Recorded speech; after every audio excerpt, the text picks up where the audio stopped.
Well, good morning. How are you? And hi out there in internet land. My name is Brian Trippett. I am the Front Porch Conservative. Welcome to Front Porch Brunch, that weekend thing that we do here on this little corner of the internet, where we get together, we sit down, we occasionally have a beverage as needed, maybe a cup of coffee, maybe we're noshing on a snack, maybe we're noshing on a snack and having a cup of coffee. Who knows? It's up to you out there in internet land to determine how you want to consume not only what you nosh and drink, but also the news you take in. And that is where we are here to help. We are on Rumble, we are on Twitter, and we are on that quaint little alternative social media platform known as YouTube. Spreading the news, spreading the joy, and generally just spreading it. But anyway, we're out here having fun. We're here to have some fun with you, talk about some things, analyze some stuff, try and figure out how much of it's the truth, how much of it are we being BS'd, and otherwise have a good time doing it. So if you just happen to have stumbled on this Saturday morning phenomenon, let me tell you who I am and what this is all about. Again, my name is Brian Trippett. I am the Front Porch Conservative. I am sometimes known as the fine fella in the fedora. I'm occasionally called the wise guy in the wide brim. I'm often called the common man with common sense, but more importantly and above all else, I am called your host. Again, we're on Rumble, we are on Twitter, and we are on YouTube. So please, if you haven't done it yet, go ahead and subscribe to this channel. You know you want to. It's a very habit-forming thing we do here. Go ahead and subscribe to the channel. Go ahead and give a thumbs up. Please go ahead and share the link, be it on Gettr, Gab, Truth, Social, Twitter, wherever you are out there on social media. Share the link around. Send a message to your friends and say, hey, you want to do something while you're putting in that first load of laundry? You want to listen to something while you're cleaning the dishes? You want to do something while you're walking the dog? Hey, come hang out with this guy. He seems to know what he's talking about. Well, most days anyway. Anyhow, we're glad to have you here this morning. Great to see all you guys. Crowd is starting to settle in. Let's see. Bonjour, my dear. Sébastien, enchanté, mademoiselle, monsieur and madame. Since we're talking about the French. Oh, Lord, the French. Jace. Oh, the Olympic opener. Good God. Anyway. The Right Honorable Mr. Watson is in the house. Good morning to you, sir. I saw pictures from the conference, by the way. You look like you're having fun out there, and I am very glad to see that. Good night, Mr. Well, good night here's here. Well, good night and good morning. Glad to have you all here. Oh, goodness. Yes, let's dish. By all means, let us dish. Lots to talk about. Lots of stuff to talk about. Good to have you guys here. I am going to warn you now, if you... I am in the midst of a home, I won't call it emergency, a home predicament, which is what happens when you have a house that's about 100 years old. So I've got my phone on silent, but if I have to mute the microphones and take me off camera for just a second, I may be getting a phone call from a repairman. So hopefully this will not happen. I rather doubt that it will. But if it does, that's what's going on in advance. Nothing major. It's not a disaster. It's not like my basement is flooding or I have fire on the roof or whatever. Just, a thing I'm trying to get resolved lest it become a bigger problem. Anyway, glad to have you guys here this morning. Lots to talk about. I titled this morning's session of brunch, Kamala-mania, Cacklegasms, the state of the race, and HodgePodge stew. And it's the first two topics that are probably going to take up a significant portion of what we do this morning. So before we even get started, if you just happen to be watching this and you've come by, number one, go ahead and subscribe to my channel. Number two, go ahead and hit the thumbs up on the video. It'd be greatly appreciated. Mr. Algorithm seems to like it when you tickle his fancy by tickling that thumbs up. Share the link far and wide. Tell everybody to come on in. We're waiting for the wing nuts to pop in on Rumble. Just waiting to see them. Hopefully they're going to be here. Let me just make sure of something as I say that. Hang on a minute here. Got to double check something.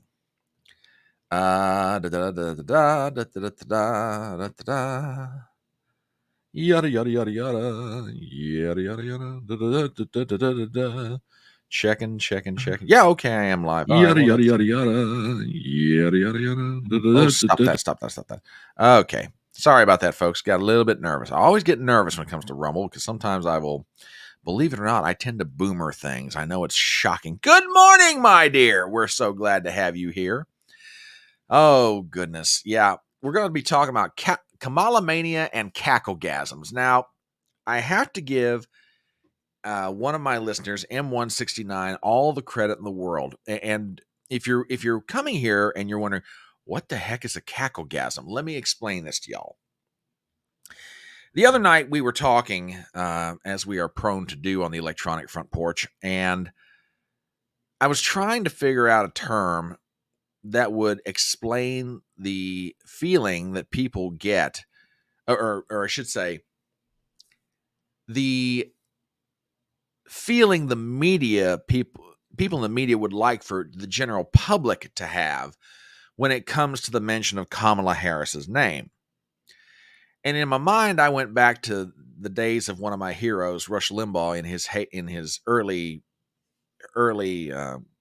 years of radio conquest, and he came up with a term called a gorbasm.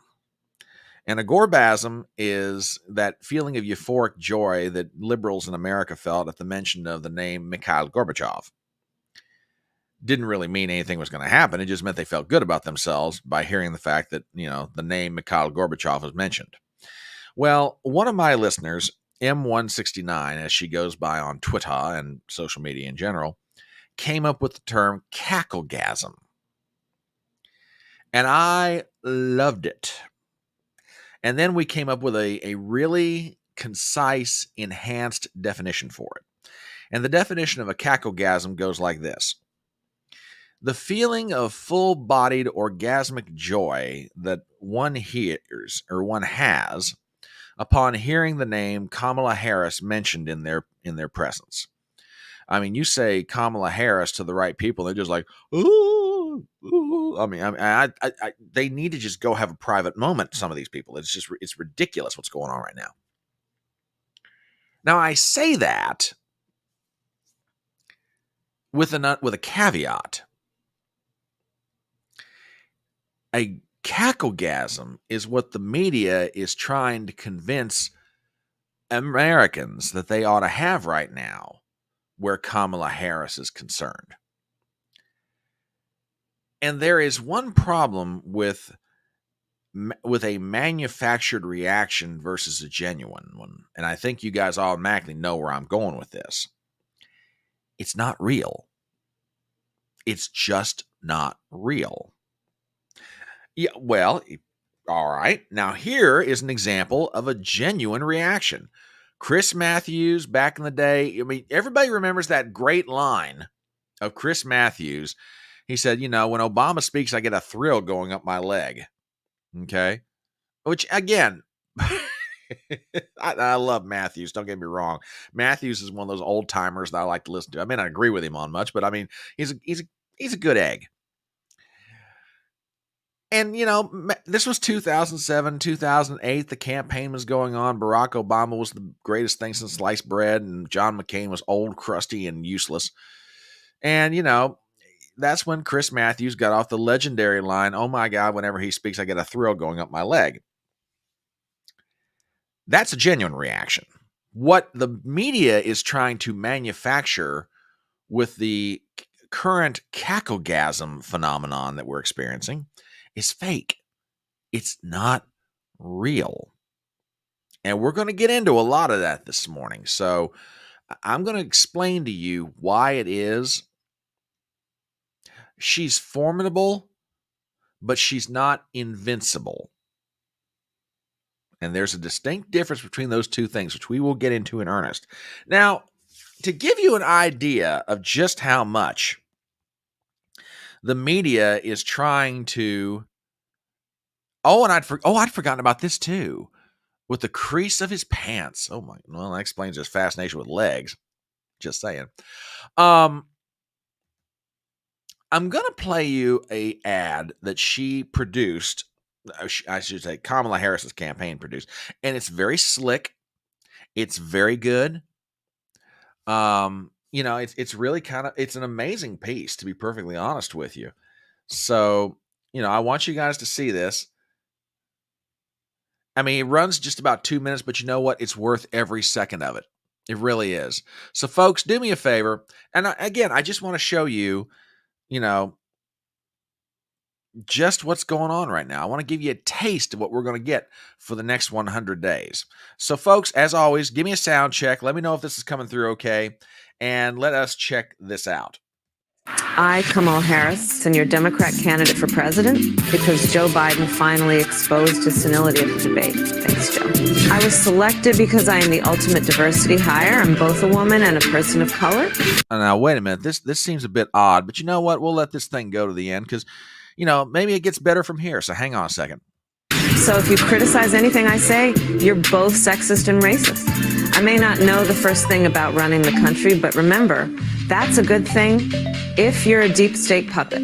I had 4 years under the tutelage of the ultimate deep state puppet, a wonderful mentor, Joe Biden. Joe taught me rule number 1, carefully hide your total incompetence. I take insignificant things and I discuss them as if they're significant. And I believe that exploring the significance of the insignificant is in itself significant. Talking about the significance of the passage of time, right? The significance of the passage of time. So when you think about it, there is great significance to the passage of time, and there is such great significance to the passage of time. Another trick is trying to sound black. I pretend to celebrate Kwanzaa, and in my speeches, I always do my best Barack Obama impression. So hear me when I say, I know Donald Trump's type.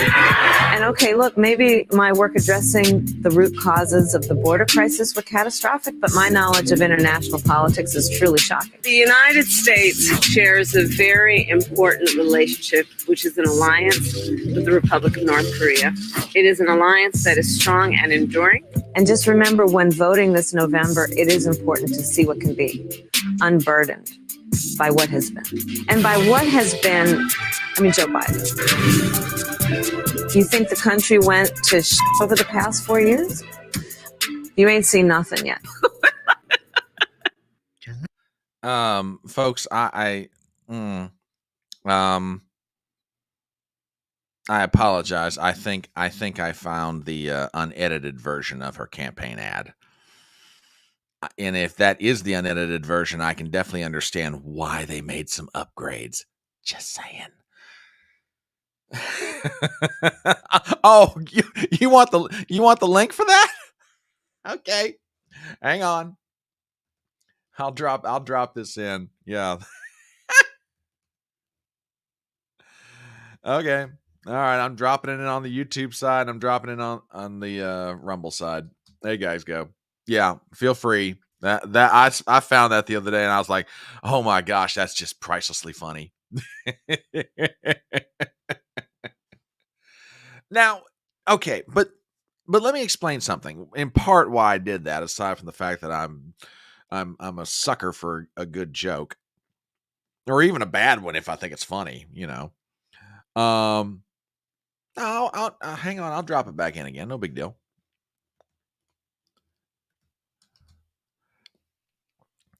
The reason in part why I play that is, I guess, to make an illustrative point, or at least in my own unique sort of way. And that is, she's not nearly everything that they're trying to make her out to be. Now, for those people out here in the audience, that are with me right now this morning live, you're probably watching this saying, okay, and in other news, water is wet. Tell us something about Democrats we don't know, Front Porch. Okay, I agree with you. They're definitely not what they claim to be. They always, especially since the days of Bill Clinton. Okay? Honestly, I can make a pretty good argument. The last honest Democrat was Michael Dukakis. I'll never forget, I think it was maybe the first or second presidential debate between he and Poppy Bush. Bernard Shaw of CNN News said, Governor Dukakis, if a man broke into your house and raped your wife, Kitty Dukakis, would you want the death penalty for him? No, Bernard, I would not, because I'll tell you why. And he was honest. It sank his campaign, but he was honest. Bill Clinton comes along, and you couldn't tie the truth to Bill Clinton if you had freshly woven rope. You couldn't nail his foot to the floor if you had a railroad spike and a sledgehammer. You couldn't make the truth stick to him if you used the biggest container of Elmer's glue ever made. Nothing stuck to this guy. I mean, he earned the name Slick Willie. Okay? And ever since Clinton, it say one thing, do another. Now, you can make that same argument about Republicans, I suppose, and make it stick. You know, you tell me one thing, especially when it comes to congressional Republicans, gee, they will do anything. Oh, my goodness. Oh, thank you, sir. That is most kind of you. Most kind. I genuinely appreciate that. Cackle going to cackle. Thank you, sir. Very, very kind of you. It's very, very generous. Very generous indeed. And I neglected to say hello to someone when they came in here. Hang on a minute. Where is he at? Good morning, Welsh. Glad to have you here. I'm sorry I didn't say hello to you sooner. I do apologize. But yeah, I mean, the Democrats for years have always been, hang on a minute. Okay. All right. I will hold that train of thought. I got to see this. Welsh just sent me something. And if it comes from Welsh, you know I'm going to take a look at it.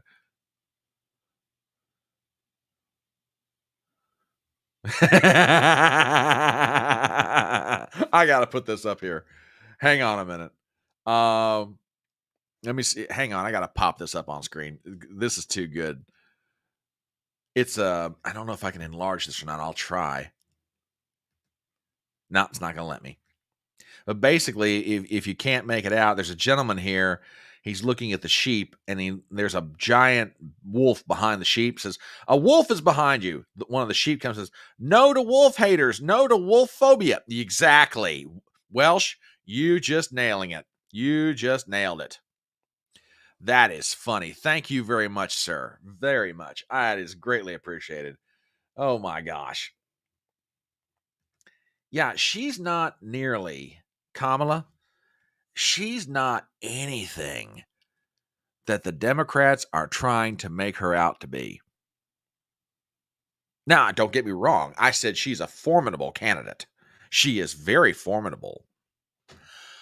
But she's not invincible. Now, what do I mean by formidable? Okay, let's stop and think about this for a second. Okay. And good morning to Zippy over on Rumble. I have come late. At least today, I do not have early. Yeah, okay. Yeah, never mind. But welcome, Zippy. We're glad to have you over there on Rumble, among the other wingnuts that will soon be arriving, no doubt.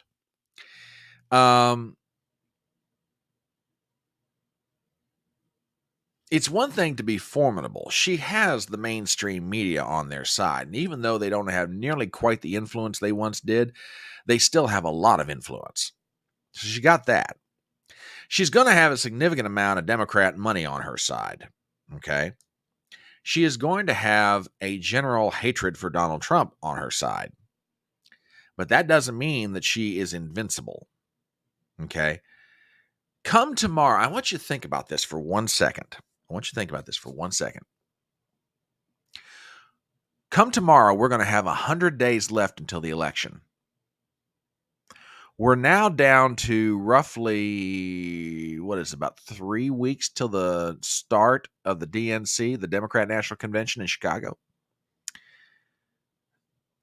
100 days to the election. Okay.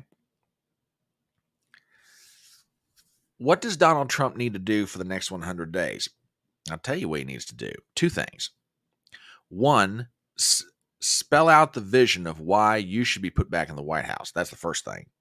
Because people, contrary to the politics of the current age in which we find ourselves, people want to vote for something. Okay? Now, that doesn't mean they're going to agree with you on everything, but they want to vote for something. That's the first thing Trump needs to do on one side. On the other side of that, he needs to do the following. Okay? He needs to explain her record. And Kamala has a horrible problem right now. Okay. And it's a wretched problem. It's two things. It's a problem of two prongs. It's almost like a fork. On one prong of the fork, she's made the statement very early on in the administration of Joe Biden, by the way, that she was the last person in the room. Now, what am I talking about? If I can find this real fast, it'll make the point far more illustratively than I can say it. And I think I can do it real quick if Twitter's search engine will be nice to me. Come on, come on, come on, come on.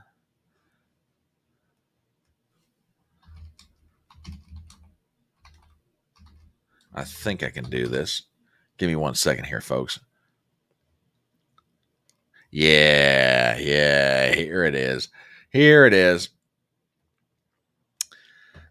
Excuse me. You know that Seabass, that's a good way of saying it.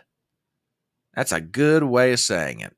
She's in the driver's seat and can't see the road. Oh, I got some clips lined up here momentarily, and you're going to put to you this way. Her fellow Democrats and liberals know what's coming. She has no idea. And when I say her fellow Democrats, I don't mean the current crop of sycophants and campaign consultants that's going to bleed her dry financially. I'm talking about old-timers who've been around the game. The James Carvilles of the world and others who they've been through this before, and they have a healthy skepticism's not the right word. A healthy understanding of what is hurting the Democrat Party right now. I'm not saying they're totally right, but they know something's wrong and they're identifying parts of it, but they're not getting to their root problem. But we'll get to that later too. I'm telling you, I am literally looking at a string of tabs across the top of my screen over here. We're going to have fun this morning. But to show you part of the problem that Kamala's got, I want to play you an interview that Dana Bash of CNN did with Kamala Harris. This was shortly after, let's call it, this may have been 2021, 22, somewhere in there. And it had to do with the decision on Afghanistan. In other words, how we're going to withdraw. And I want to play this. And this is going to illustrate the first part of the fork that she's got. This problem is like a fork. Here's the first tong of it, okay? Do me a favor and check this out. President Biden always said that he wants you to be the last person in the room, particularly for big decisions, just as he was for President Obama. He just made a really big decision, Afghanistan. Yes. Were you the last person in the room? Yes. And you feel comfortable? I do. President. Okay, I want to stop right there. Now, listen to what she was asked. President Biden always said he wanted to be the last person in the room with Barack Obama when a big decision was made. Is that what you are? Are you the last person in the room? Yes, I am. So you feel very comfortable with the decision on Afghanistan? Yes, I do. We all know how that one went. 13 dead Marines, God knows how many dead Afghanistanis at the airport, among other places along the way. So that's the first part of her problem. For every policy decision over the past 4 years that has led us to where we are right now, okay, according to Kamala Harris, she was the last person in the room with Joe. She was there when he made the decision. She was there either advising him to do it or trying to talk him out of it. But in the end, it just got down to her and Joe in the room making the decision. Now, in the end, Joe made the decision, but she was the last person advising him before the decision went down. So, inflation, the southern border, crime, drugs, fentanyl, foreign policy, Ukraine, Israel, all of it. She's tied to him, or I should say, Joe's tied to her like an albatross around her neck. And there ain't no way she should get away from it. If I'm Donald Trump in the first debate, and I'm not the first person to make this statement, but I'll definitely echo the sentiment because they're absolutely right and I agree with it. Make her dance. Put her on defense. I don't care what question you get asked. You turn to Kamala and go, so hey, did you tell Joe Biden to push forward that Inflation Reduction Act, which, by the way, you were the last to vote on? We'll get to that momentarily. Were you the person telling Joe Biden how we ought to get out of Afghanistan? Were you the last person telling him what to do about the southern border? I'm serious. Just tie her to him. Tie him to her. Make her have to defend Joe Biden's record, of which, if she's being honest in that clip and she's the last person in the room giving him advice, then by George, she's as culpable for all of it as he is. Every bad thing the American people are experiencing right now, she is just as responsible as Joe. That's the first part of the fork of her problem. The other pointed end of the fork that is her problem is the inability to pivot. Now, here's what I'm getting at, okay? Kamala's got one of two choices.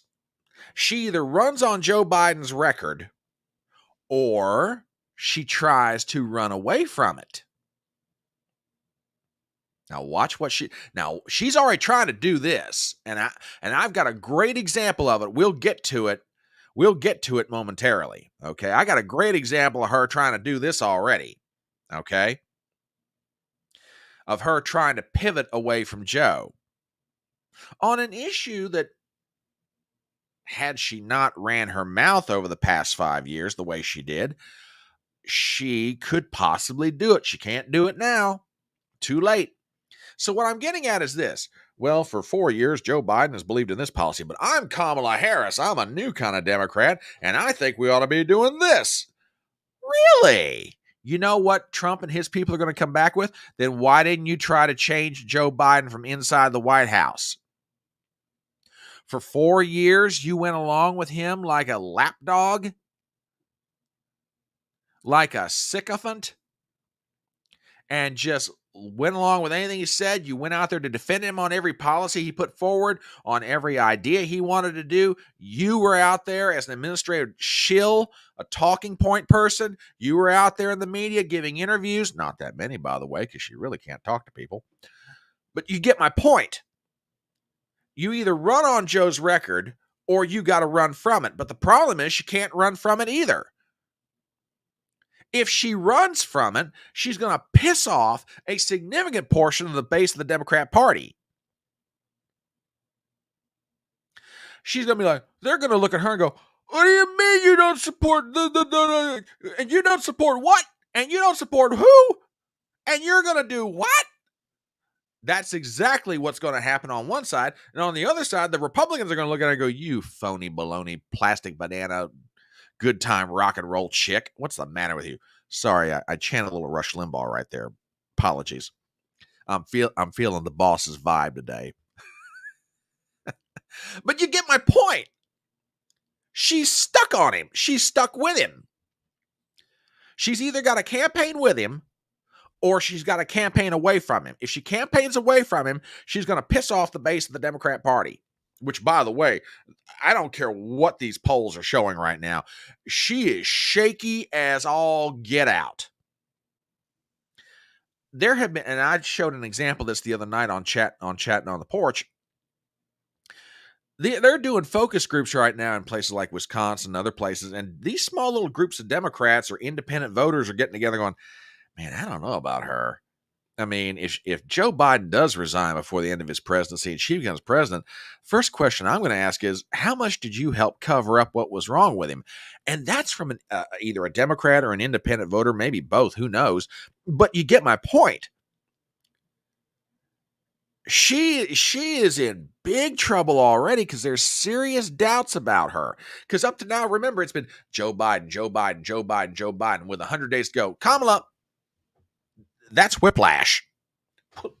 Oh, now my neck hurts. But you get my point. The Democrats, let me rephrase that. The campaign that has been built to to make sure they retain the White House has been built with the assumption at its heart that Joe Biden is the nominee. And now, with 100 days to go, you've got major league whiplash. Joe has been plucked right out, and Kamala has been put right in. I'm sorry. You might be the biggest Trump-hating, pink-haired wearing, school union supporting lefty in the world. But I don't care how much of that you are. That is whiplash. Okay? You're going to get a case of it, mild or severe. If you're an independent voter that could be persuaded either way, you're going to look at that and go, what? Huh? What do you mean she's the candidate? Huh? So, I mean, she is just on shaky ground all over the place. Well, sir, I do not know to what you refer. I do not know what sort of implications there are in that statement. I shall not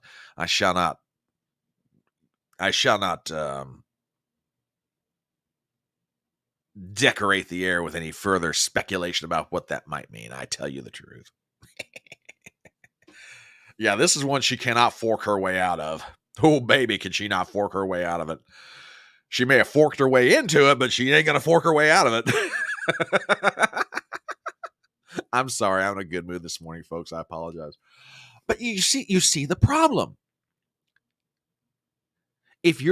Like I said, if you're the last person in the room, you're the one giving Joe Biden all the advice and telling him, go ahead, Joe, do it. You know you want to. Rip up all those Trump policies on the border. Go ahead. It's okay. They never worked anyway. On the other hand, if you're trying to run away from Joe and say, I'm an independent new Democrat and I don't believe in anything, then it's like, really?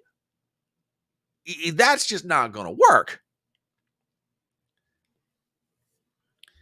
So you begin to see the problem that the Democrats have got, but they are absolutely desperate to make this woman right now appear like she is the second coming of either Bill Clinton, FDR, or maybe both. Who knows?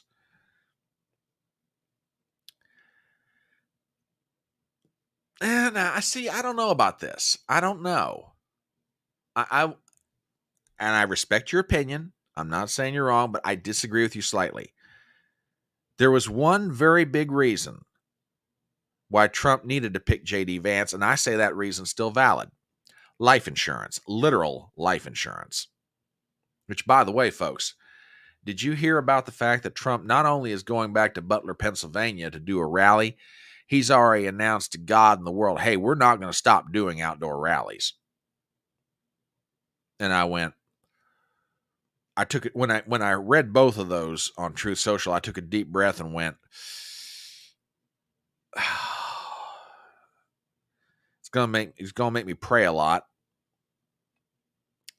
But by the same token, I understand why you're doing it. If the Democrats would be allowed,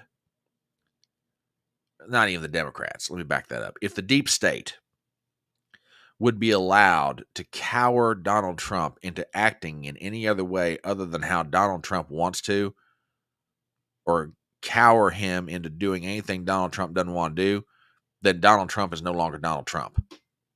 And don't get me wrong. Let me be very clear here. I am not trying to put the man in unnecessary danger, nor am I trying to encourage him to be reckless. I'm not. And look, even if the man weren't running for president, even if I didn't respect him as a politician, he's one of God's creatures and a fellow human being. I wouldn't want to see anything bad happen to him, regardless. And like I've always said, same thing with Joe Biden or anybody else. I don't hate my political opponents. I just profoundly disagree with them, and I'll do everything I can to try to defeat them. but I don't hate them to the point I want to see them destroyed. So no, I don't want to see Donald Trump take any unnecessary chances or be reckless in his behavior. But on the other side of that, I understand why he's doing it. But for the next 100 days, they're going to try and make Kamala Harris out to be the greatest thing since sliced bread. You don't believe me? Check this out. Now, and the irony of who wrote this, Kamala Harris has 100 days to make history. Here's why I think she can do it. You know who wrote this? Simone Saunders, who used to work for Kamala, which, by the way, we got some stuff about that here momentarily. Then you go a little bit further into this, and then you got some more stuff. And this is just absolute. This stuff will just crack you up. It really will. Here's from the Los Angeles Times. From prosecutor to presidential hopeful, the rise of Kamala Harris. I mean, I'm telling you what, folks.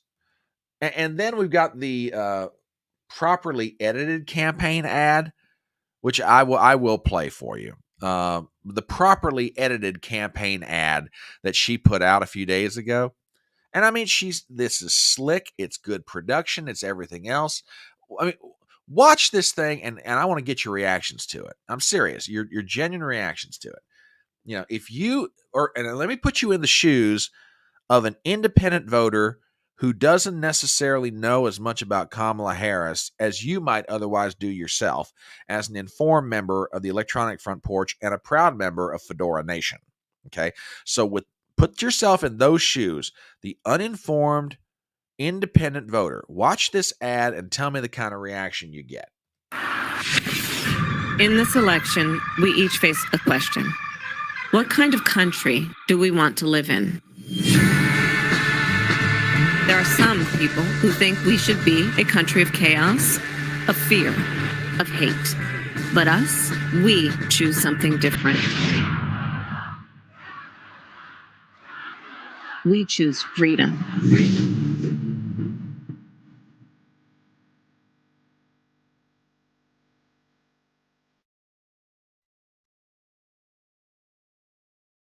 Freedom not just to get by, but get ahead. The freedom to be safe from gun violence. The freedom to make decisions about your own body. We choose a future where no child lives in poverty, where we can all afford health care, where no one is above the law. We believe in the promise of America, and we're ready to fight for it. Because when we fight, we win. So join us. Go to KamalaHarris.com and let's get to work. I'ma keep on running because the winner don't quit on themselves.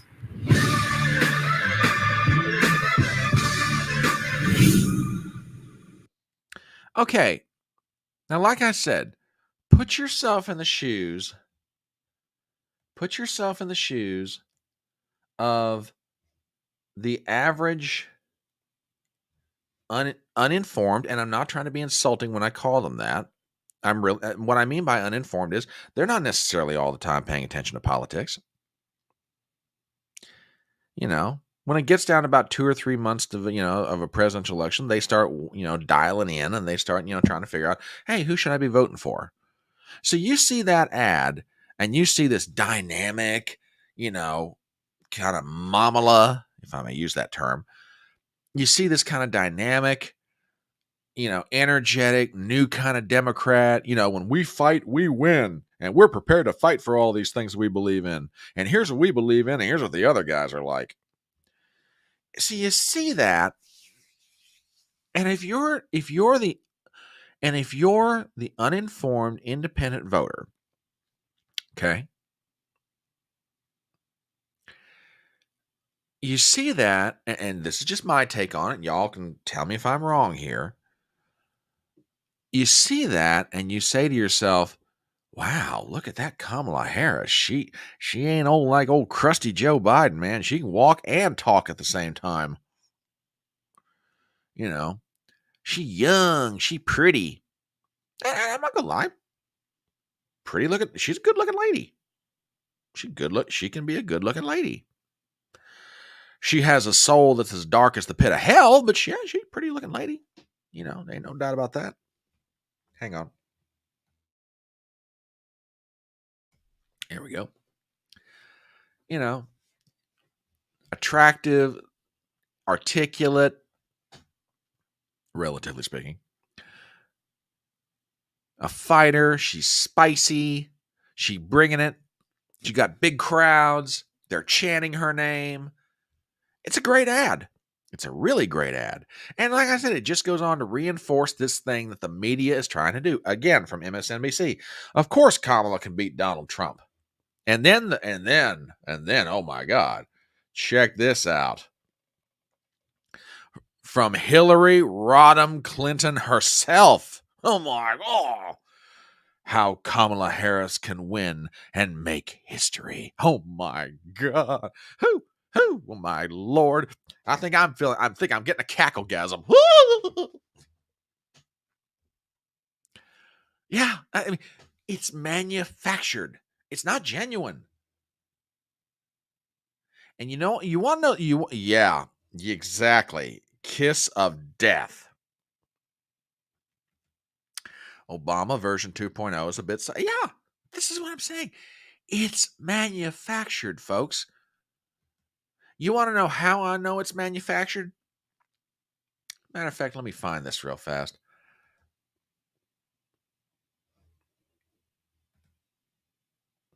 Oh, that's a good analogy.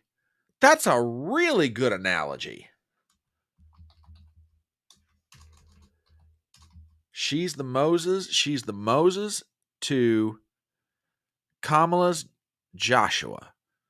That's a really, really good analogy. Folks, hang on 1 second.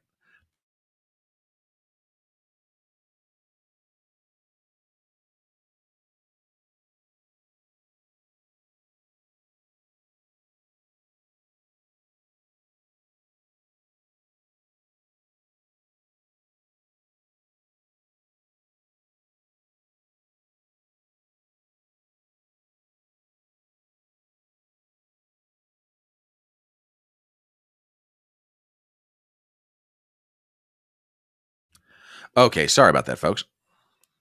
Yeah, exactly. Talk amongst yourselves. Let me show you why I know that everything that is going on with Kamala Harris right now is fake. The biggest reason of them all. Give me 1 second here, folks. I'll show you exactly why.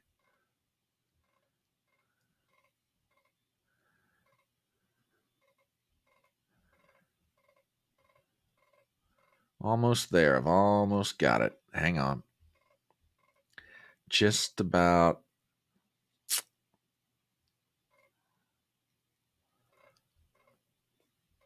Oh, yeah. Here it is.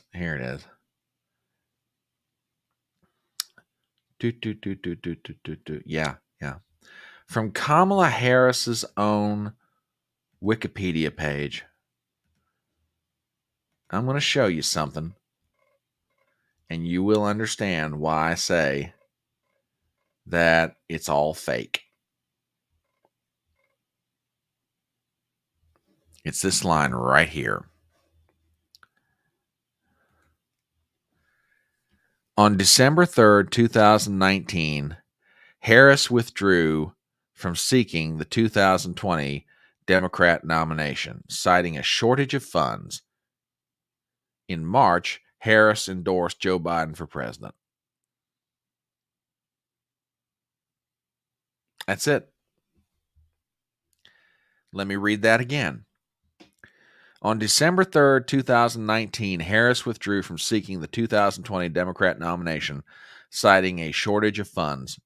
In March, she endorsed Joe. Now, you might be sitting there thinking to yourself, but I don't understand. How does that prove that this is all fake? Well, it's real simple.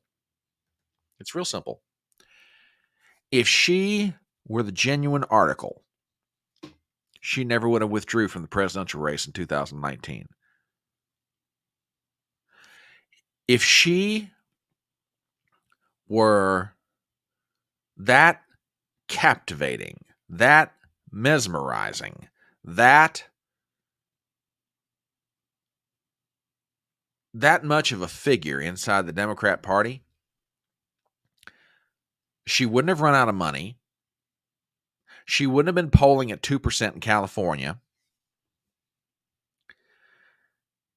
She wouldn't have been any number of those things. She would never have withdrawn from the race. Now, I'm not saying she would have got the nomination, because there is another consideration, and that is, look, Bernie was running in that race, and Joe was running in that race. Bernie had already run in 2016. You had the Bernie bros, okay? They were back for one more try. Joe was back for his third try. So you had politicians in that race who were going to suck up the money and the media, okay? And even if you were as charismatic a figure as Kamala Harris now likes to pretend that she is, like she's the media likes to call her the second coming of political Jesus, you still would have had an uphill battle in that primary to try to get to the top. Okay? But it was so bad for her. She withdrew, let's see, January. Yeah, the caucuses would have been in January, early February out in Iowa. She withdrew about a month and a half before the Iowa caucuses. She was out. If she is that big of a deal, if she's that charismatic, if she is that much of a superstar that people should want to gravitate to her, why did she have to get out as early as she did? I mean, like I said, would she have won the 2020 primary? Probably not. It would have gone to Joe. Definitely would have gone to Bernie if they hadn't sabotaged him, if they hadn't kneecapped him, they being Obama and other people in the Democrat Party.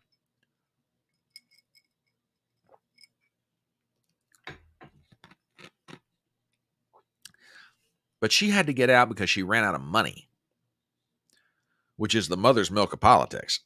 So that's what I'm saying.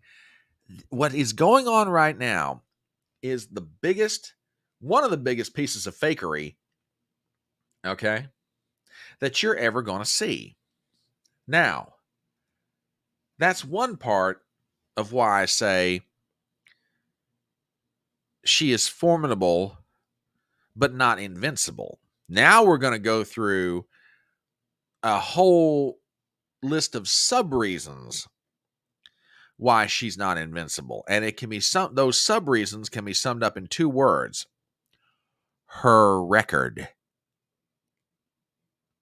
Now, you might be saying to yourself, well, now, wait a minute. She's only been vice president for 4 years. What kind of a record can you have other than presiding over the Senate, and going around the world doing some diplomatic things, yada, yada, yada? Okay, granted. But remember, she wasn't just the vice president. She was also a candidate for president.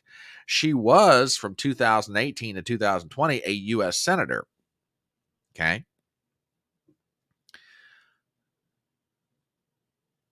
She's got a record. She has positions on the issues.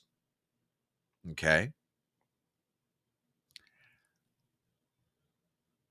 And they're all about to come back and bite her in the rear end.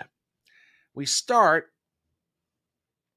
with an observation made by Glenn Greenwald, fantastic independent journalist. Much of the credit for Kamala's incredible, well-executed rollout goes to corporate media. They are steadfastly indifferent to her beliefs, her policies, her ideology, or her differences with Biden. It's all swooning over celebrities, culture war candy, and white liberal identity politics. Which, by the way, speaking of white liberal identity politics,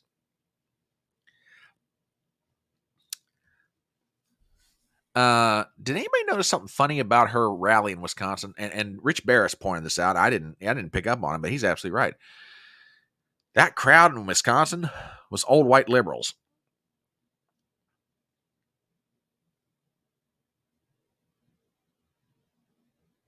Old white liberals. Yeah, and Gypsy, I don't necessarily disagree with you on this. He said some things yesterday, that Turning Point event, he never should have said. Or better, he could have said them better than what he did. I'm not ready to say he's going to lose bigly, but he didn't do himself any favors yesterday. That's for daggone sure. Get out there, my Christians, get out there and vote. You won't have to do it again. We're going to fix everything in 4 years. And I'm like, what? Dude, no. No, that was, Lionel did an analysis of that this morning, and I can't disagree with him. But yeah, Kamala's rollout is just more or less,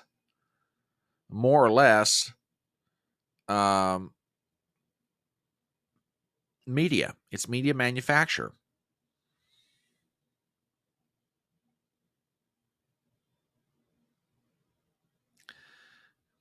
No, hang on a minute, Seabass. I don't have a problem with him going to Turning Point's event and speaking. I'm not saying I hate what he did yesterday. I'm just saying there are ways he could have said some of the things. There are ways that he said some things he could have said them better. Okay, because he's left himself open to some criticism. I don't think in the long run it's going to hurt him that badly. But he's left himself open, and he didn't need to. If he just would have said some things a little better than what he did. I don't necessarily hate the fact he spoke in front of a Christian group. That doesn't bother me at all. So anyway, no, TBA, you didn't. It's how he said certain things at that event. And it's going to be reported by the media. Matter of fact, thehill.com has a piece out this morning on it. So anyway, that's Glenn Greenwald's take on it. It's all swooning, all fawning, and so on. And speaking of Lionel, he has an even better point when it comes to Kamala. Kamala Harris is an evil windsock, propelled by whatever artificially animates her. Whatever demented ideas or un-American turbulence is pumped into her, she stands for nothing and reflects the vileness of her overlords and keepers. Now, the first part of that, propelled by whatever artificially animates her, he's not wrong. He's not wrong at all.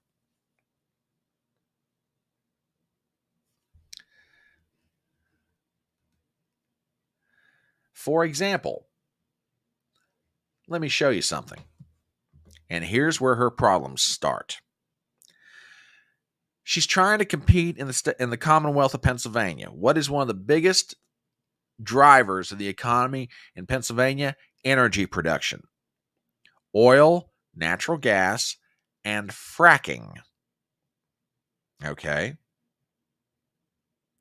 So now, according to thehill.com, Harris does not support a fracking ban, says campaign official. Well, now this is interesting. Let's see what this is all about. Article written by Rachel Frazen. We have the following. Vice President Kamala Harris will not seek to ban fracking if she's elected president, an official with her campaign told The Hill on Friday.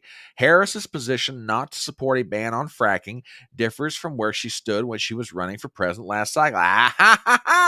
Here it comes. Here it comes. Okay. Here it comes. Here's her problem. I don't support a ban on fracking. No. I don't support a ban on fracking. Really? All right, Kamala. Well, then, how do you begin to explain any of the following? This clip runs about 8 seconds. This is back when she was running for president back in 2019, 2020. Check this out. So I am offering a Green New Deal that has been described as one of the most aggressive and progressive. Oh, really? Really? You are, huh? Oh, that's interesting. That's what you told the people out in Iowa. You're offering a Green New Deal that's one of the most aggressive and progressive, you know. Then you've got some more. Here's where she was appearing on Jimmy Fallon's show. And we had this little exchange. This was interesting. Do me a favor, check this one out.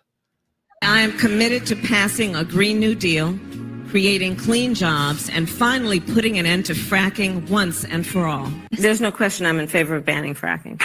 So yeah, and starting with what we can do on day one around public lands, right? And then there has to be legislation. But yes, and this is something I've taken on in California. I have a history of working on this issue. Oh, really? Banned fracking on day one, huh? Oh, okay. Well, that's interesting. And here's a little bit more of that. You know, I mean, there's other stuff, but see what I'm getting at? I don't support a ban on fracking. No, I don't support a ban on fracking.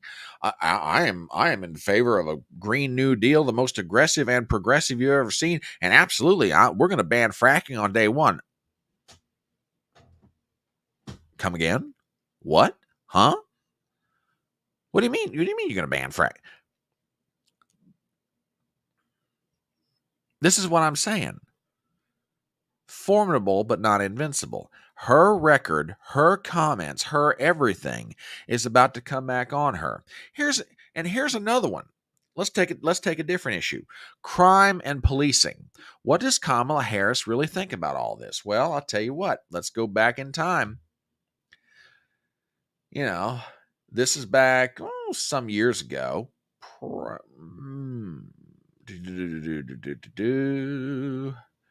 Yeah, check this one out. On the question of crime and policing.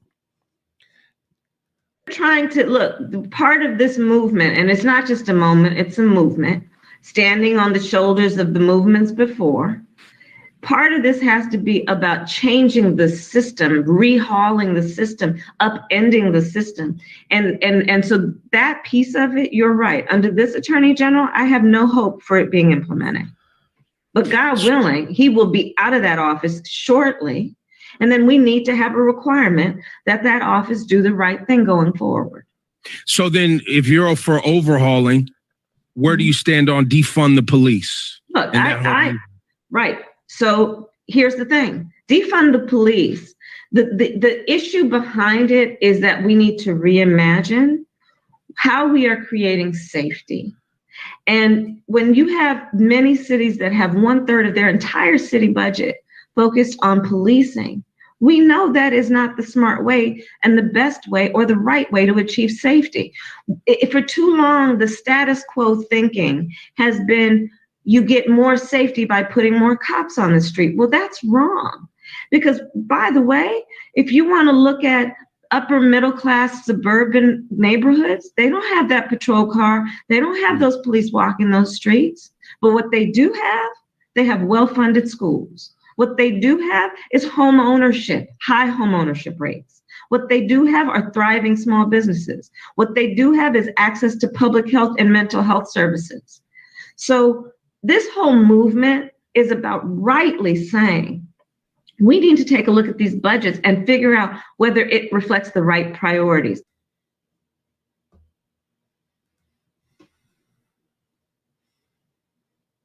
That's her on crime and policing.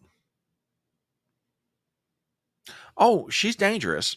I'll agree with that. I will agree with that. And good morning, by the way. Glad to have you here. You know, yeah. That's her on crime and policing. Now, there is one valid point. Oh, now this is a spicy take. This is a spicy, and and by the way, the Trump campaign did something pretty smart the other day. They said, yeah, I tell you what, when you guys figure out who your nominee is, get back to us and then we'll schedule a debate. I thought that was brilliant. I thought that was absolutely brilliant. But that's her on crime and policing. Okay.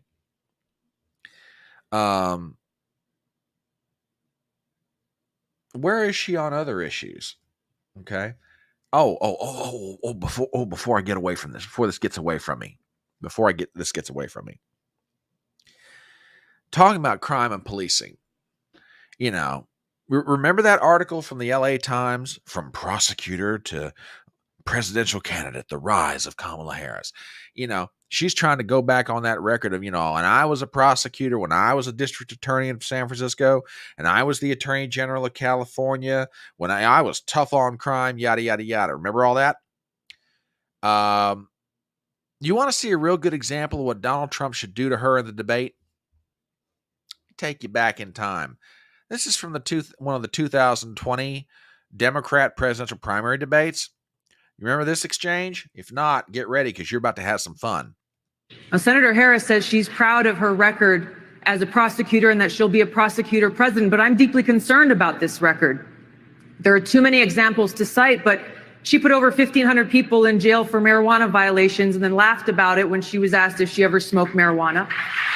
She blocked evidence.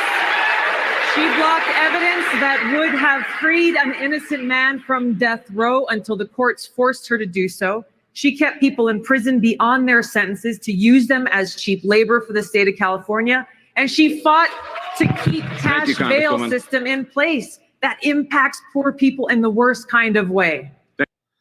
You see Kamala Harris shaking her head here. Remember what I said about Joe Biden's tails? That's how you know you got to her. She just... Now, she's probably mad about the fact that, Tulsi Gabbard's exposing all this and her on a national stage, which, by the way, after that debate, Kamala went like this, right in the toilet politically. Yeah, this would have been, I was looking forward, I'm not going to lie, I was looking forward to the debate between J.D. Vance and Kamala Harris if Joe Biden stayed in the race. Because J.D. would have chewed her up and spit her out.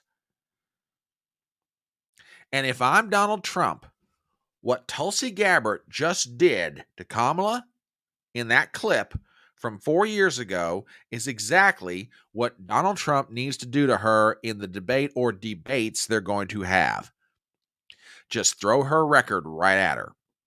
And then when she tries to deflect and say, well, no, I that's not what I believe. Well, you worked for Joe Biden for 4 years. You sure seem to stick up for all of his policies. Oh, so these policies aren't Joe Biden's policies. Oh, are they your policies? Are these the ones that you ran on in 2020 and 2019? Are these the ones that you supported as a senator or district or attorney general of California? I mean, which set of policies are these, Kamala? Which set of policies are these? What do you believe? What is real with you? Or do you just do this all the time? Figuring out which way the wind blows.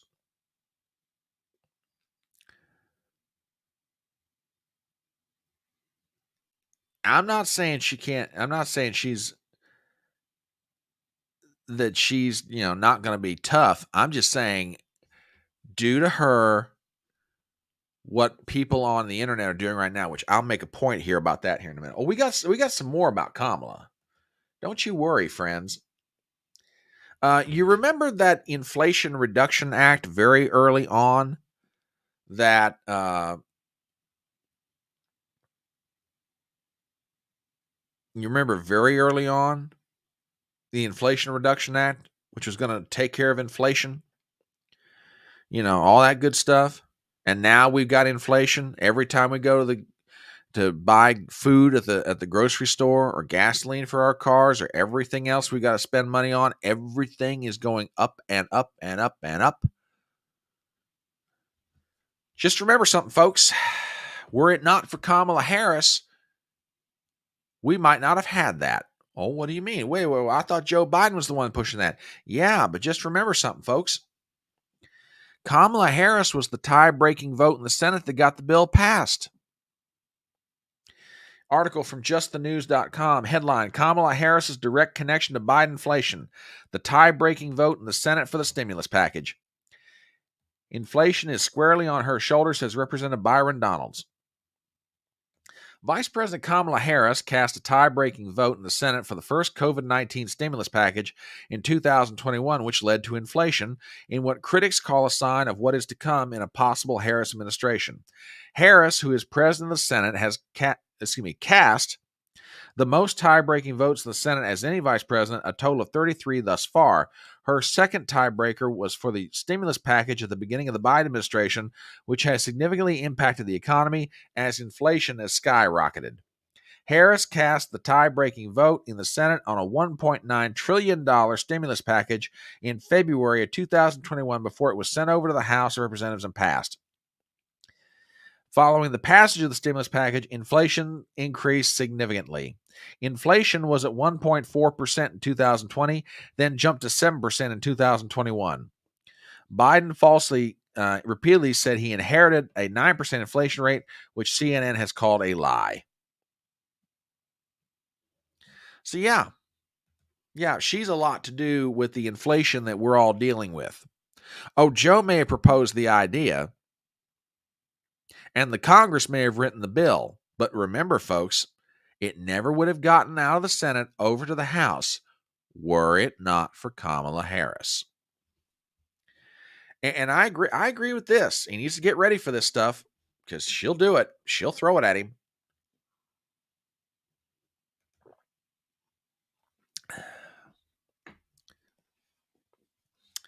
Let's see. Over on Rumble, we've got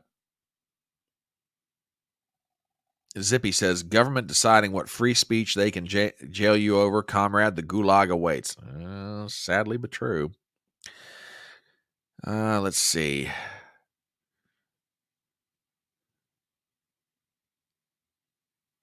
Yeah, I'm telling you guys, her record. And yep, exactly. She's only got two choices in this race, folks. She's either got to run on Joe Biden's record or she's got to run away from it. And if she tries to run away from it, she risks alienating a significant portion of the base of the Democrat Party, and she's going to look phony as all get out. And then that sort of begs the question, even if she doesn't manage to tick off the base of the Democrat Party, I think I know the piece you're talking about. Hang on, I've got that too. We'll get to that. Yeah, even if she doesn't tick off the base of the Democrat Party, and she tries to pivot away from Joe, that means we have the new Kamala Harris. Okay, well, what does the new Kamala believe in? Does she believe in the same things that she ran on in 2019 when she was running for president? Does she believe in the same thing she was running for as a senator? Or is this a whole new set of issues? Who is to be believed here? Who is to be believed?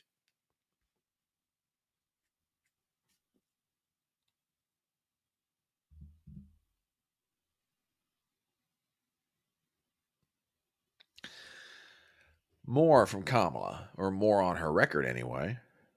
Oh, the whole border czar controversy. You guys heard about that? You guys heard about that? Where people are trying to say, oh, no, she's not the border czar. No. She's not the border czar. Really? You don't say. Huh. All right. Interesting. Well, we've got a little something to say about that. This is a resolution from Congress, H.R. 253. This was introduced the 24th of March of 2023. Resolution.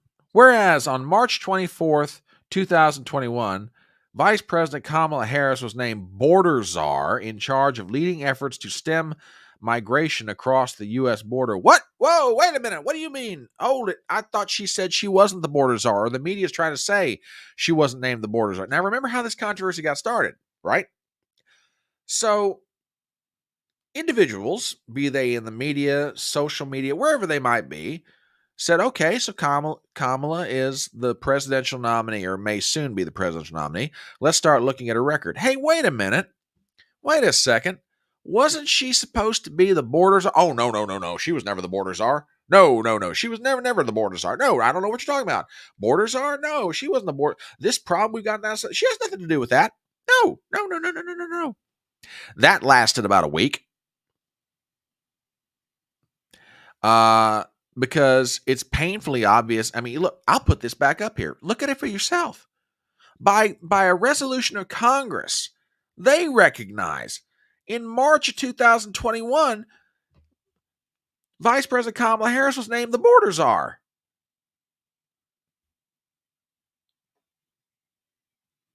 And the expressing the sense of the House of Representatives, the Vice President Kamala Harris should be removed from her position as the head of Biden administration's strategy to address the root causes of migration.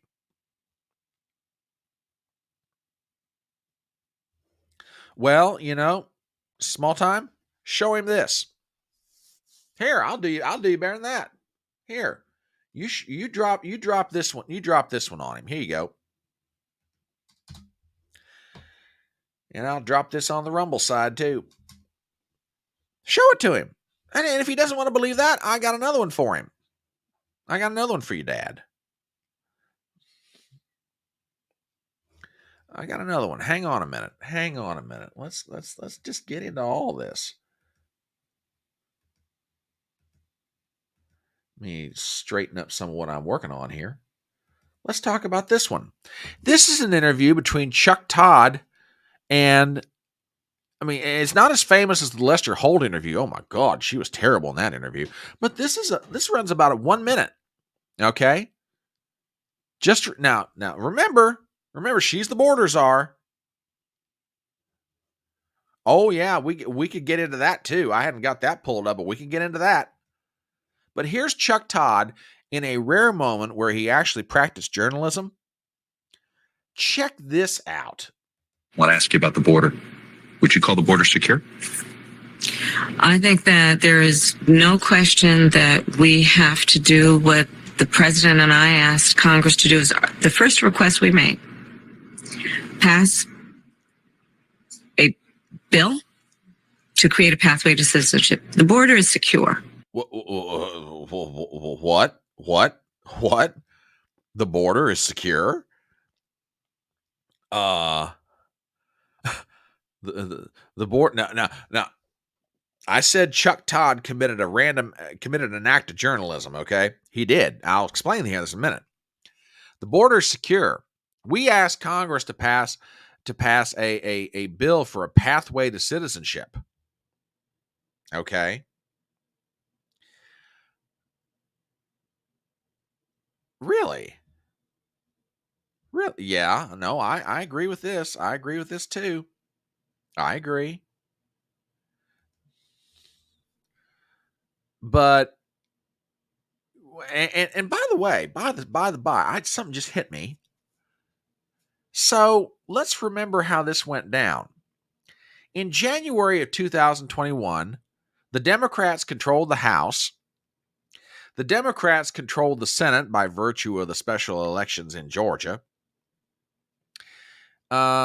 You had a Democrat president, and you guys couldn't get a bill through the Congress that gave a path to citizenship. So if there is no path to citizenship, doesn't that mean you guys are responsible for the absence thereof? You Democrats, I mean. Because you had control of the Congress. You could have passed anytime you wanted to. You didn't. Let's go back and finish this clip. Because like I said, here comes Chuck. But we also have a broken immigration system, in particular over the last 4 years before we came in, and it needs to be fixed. We're going to have 2 million people cross this border for the first time ever. You're confident this border's secure? Did you hear that? We're going to have 2 million people cross this border. Are you totally sure that this border is secure? Every so often, Chuck Todd can actually be a journalist. This is one of those rare moments when he was. Back to the rest of the clip. We have a secure border in that is a priority for any nation, including ours and our administration. But there are still a lot of problems that we are trying to fix, given the deterioration that happened over the last 4 years. We also have to put in place a law and a plan for a pathway for citizenship. Now, wait a minute. What deterioration is she referring to? Because I've got a fairly good memory, folks, and in my recollection, and the facts will back me up on this, by the time that Trump got to the end of his first term, and when he left office in January 2021, border crossings were at the lowest point that they'd been in 20 years. And this is despite the fact that we didn't have a bill passed during the Trump administration that gave a pathway to citizenship. When Trump left office, the border was secure. I have said this before, and I will say it again. If Joe Biden hadn't changed a single solitary policy, changed one executive order, had not lifted a single solitary finger, the southern border would be better off now than it was when Joe Biden decided to go in and start tinkering with it. And when I say tinkering, he lifted the hood on the car, ripped out the spark plug wires, pulled out the spark plugs, drained the oil pan, drained the transmission fluid, took a knife to all the belts, and then tried to turn the engine over. Funny thing is, it wouldn't start. Do that much damage to a car engine, it will not run. Do as much damage as Joe Biden did to the southern border and the policies Trump put in place, of course you got multi-millions of people crossing the border. What did you think was going to happen? And Kamala Harris was there for it every step of the way. Remember what she said? She's the last person in the room with Joe. She's the one. She's the one that, that helps him make the decisions. Oh, now that's interesting. That's too over the top to even be. I mean, I'm not saying you're wrong in what you're telling me, but if there's a poll out that says Donald Trump is getting 0% of the black vote in Michigan, somebody needs to take that pollster to an AA meeting because they're drunk. I'm sorry. They're sniffing their own farts. They're high on something. They ain't no way Donald Trump is getting 0% of the black vote in Michigan now that Kamala Harris is in this race. Which, by the way, remember what I said, come tomorrow, we got 100 days to go. Her record as a district attorney out in San Francisco, her record as the Attorney General of California, that stuff is going to come back to haunt her. I can't tell you the number of African-American men that I have seen posting stuff on social media, particularly Twitter,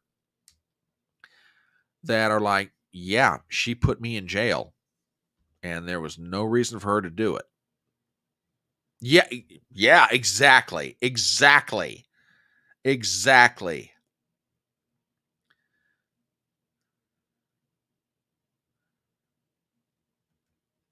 Oh, yeah. Oh, I agree with this. We bust them to the border and we fly it. Yep, I agree. I agree with that. Yeah, I agree totally with everything you guys are saying. Oh, one more clip on the border that I've got. Hang on a minute. Oh, God.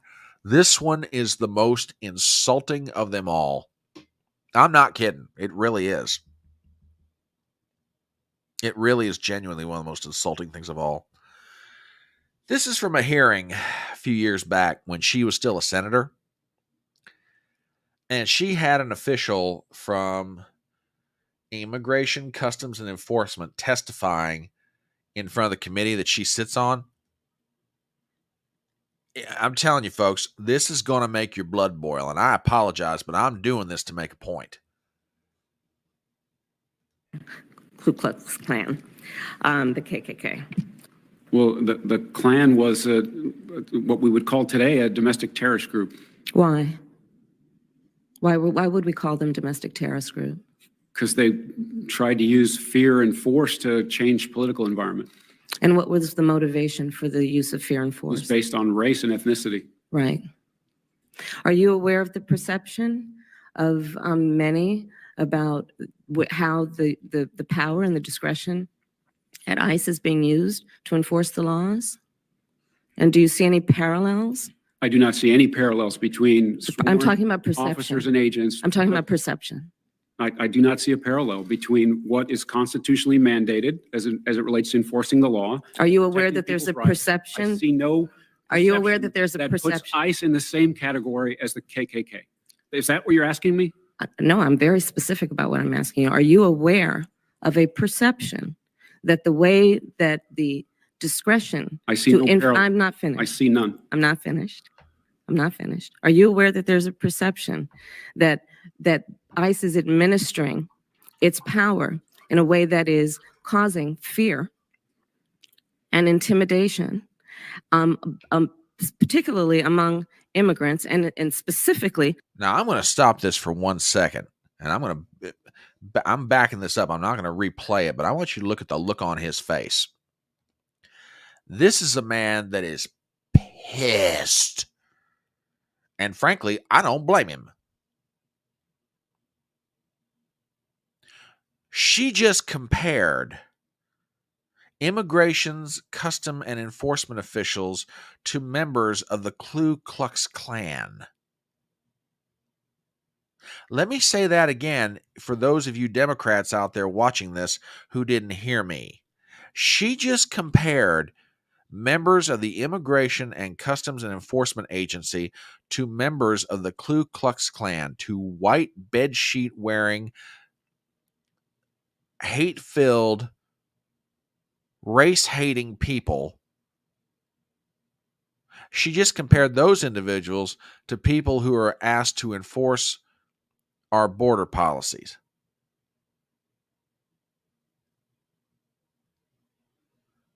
Just let that sink in, and then now we're going to go back to the video. Immigrants, and specifically among immigrants coming from Mexico and Central America. Are you aware of the perception?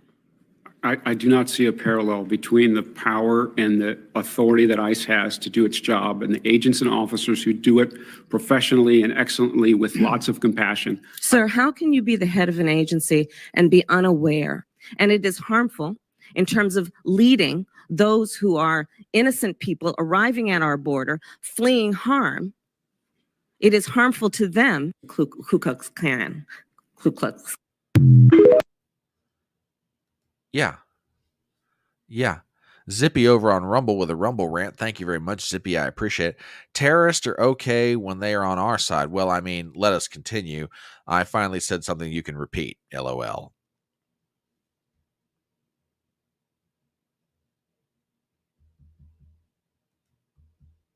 Yep.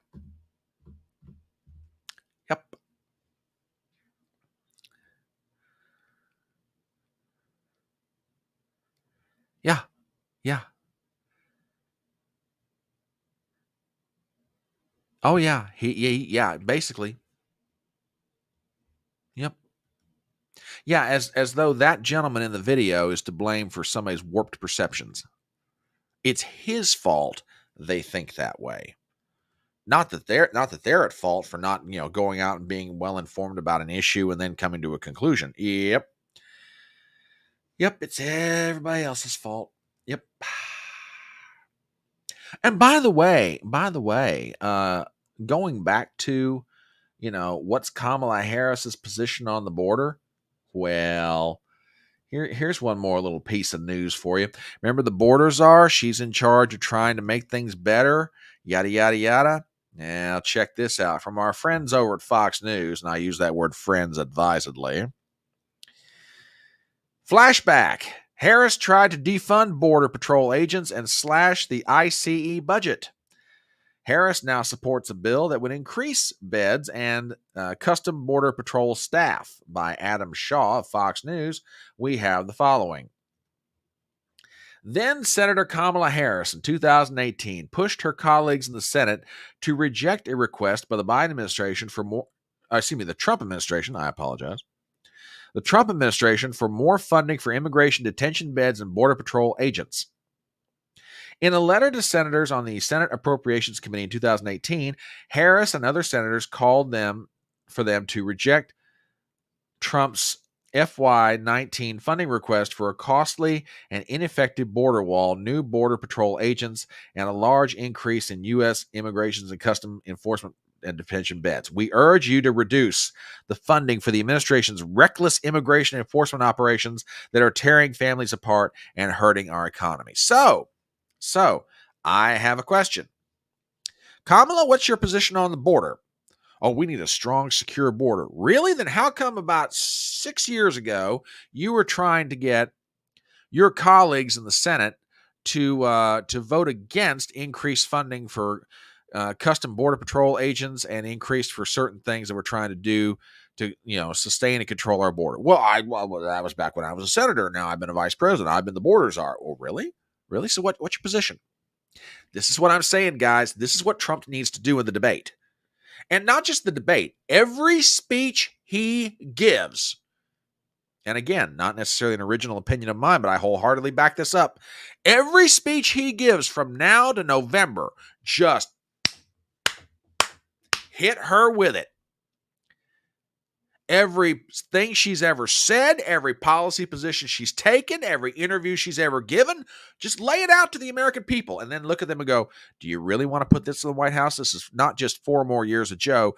This is Joe on steroids. This is Joe if he were 30 or 40 years younger. Tie her to him and tie him to her. And if she tries to pivot away from Joe, then expose her for the fraud she is. She is not this genuine, charismatic leader that the media is trying to make her out to be. I'm telling you. And I know you, and I want to address something right now. I know that there are people sitting in the audience, and I'm not being critical. Okay. I'm not necessarily saying all of you, but some of you might be saying that, but Front Porch, we know all this. What is the point of you saying something we already know? I'm coming to that. Just hang on. With one teaser.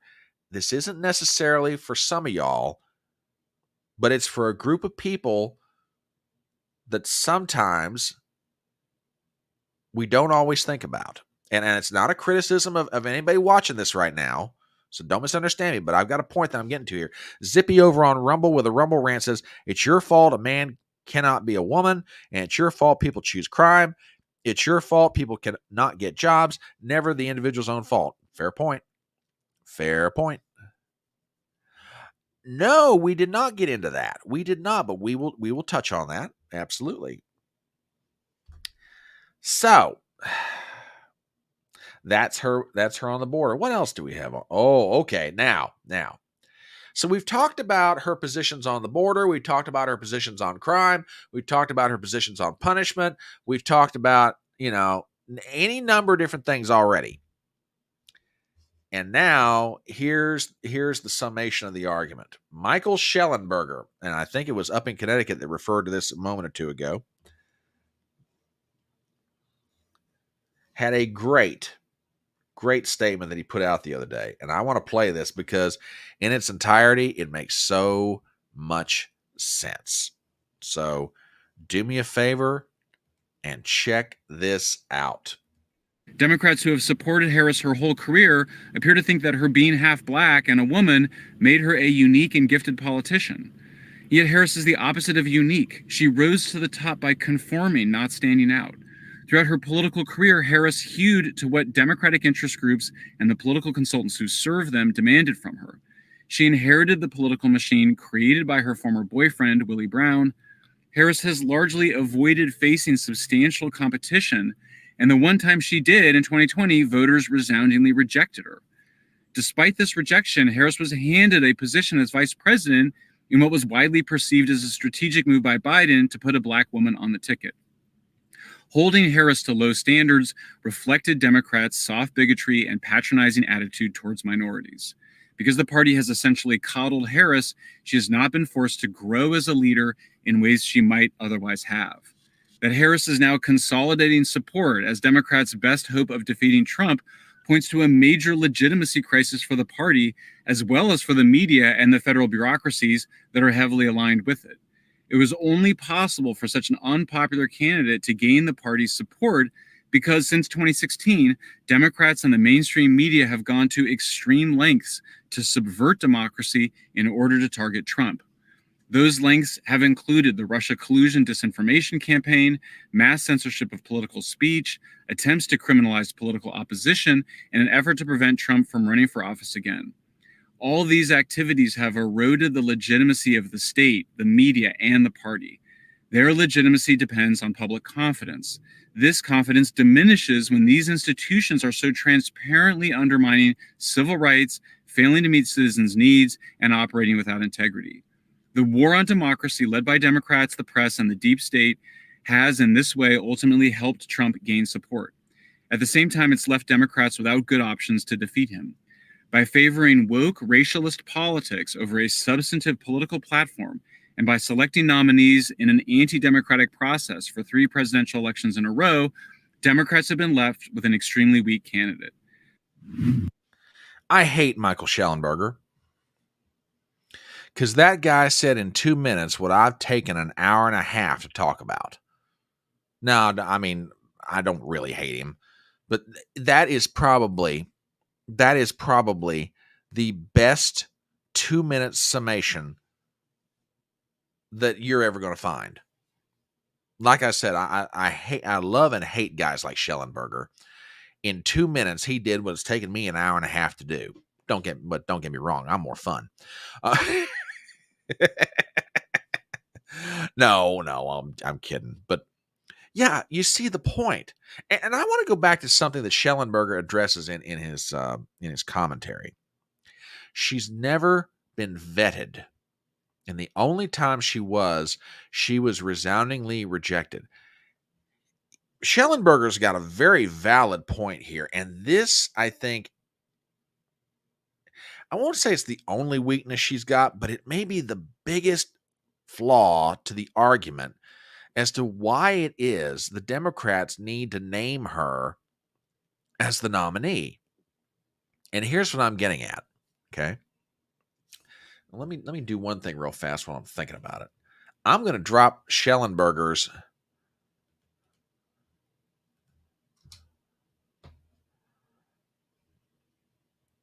I'm dropping this commentary on both YouTube and Rumble. Schellenberger makes an absolutely fantastic point. Her political career got started because of her affiliations with Willie Brown. We'll just leave it at that. I'm not even going to go there. Well, let's just leave it. That's how she got started. She becomes the district attorney to San Francisco, the attorney general of California. By the way, barely won that race. If it hadn't been for the libertarians splitting off the vote, you'd have had a Republican AG out in California for the first time in years. Okay.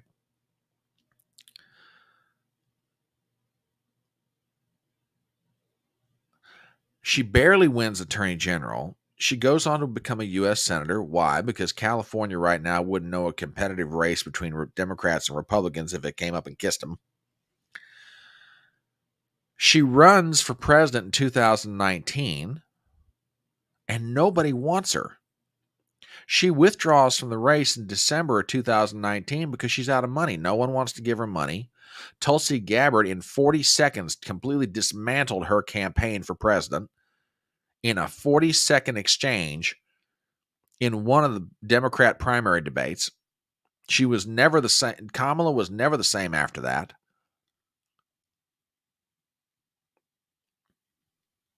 She's out of the race. She has no campaign money left for later on.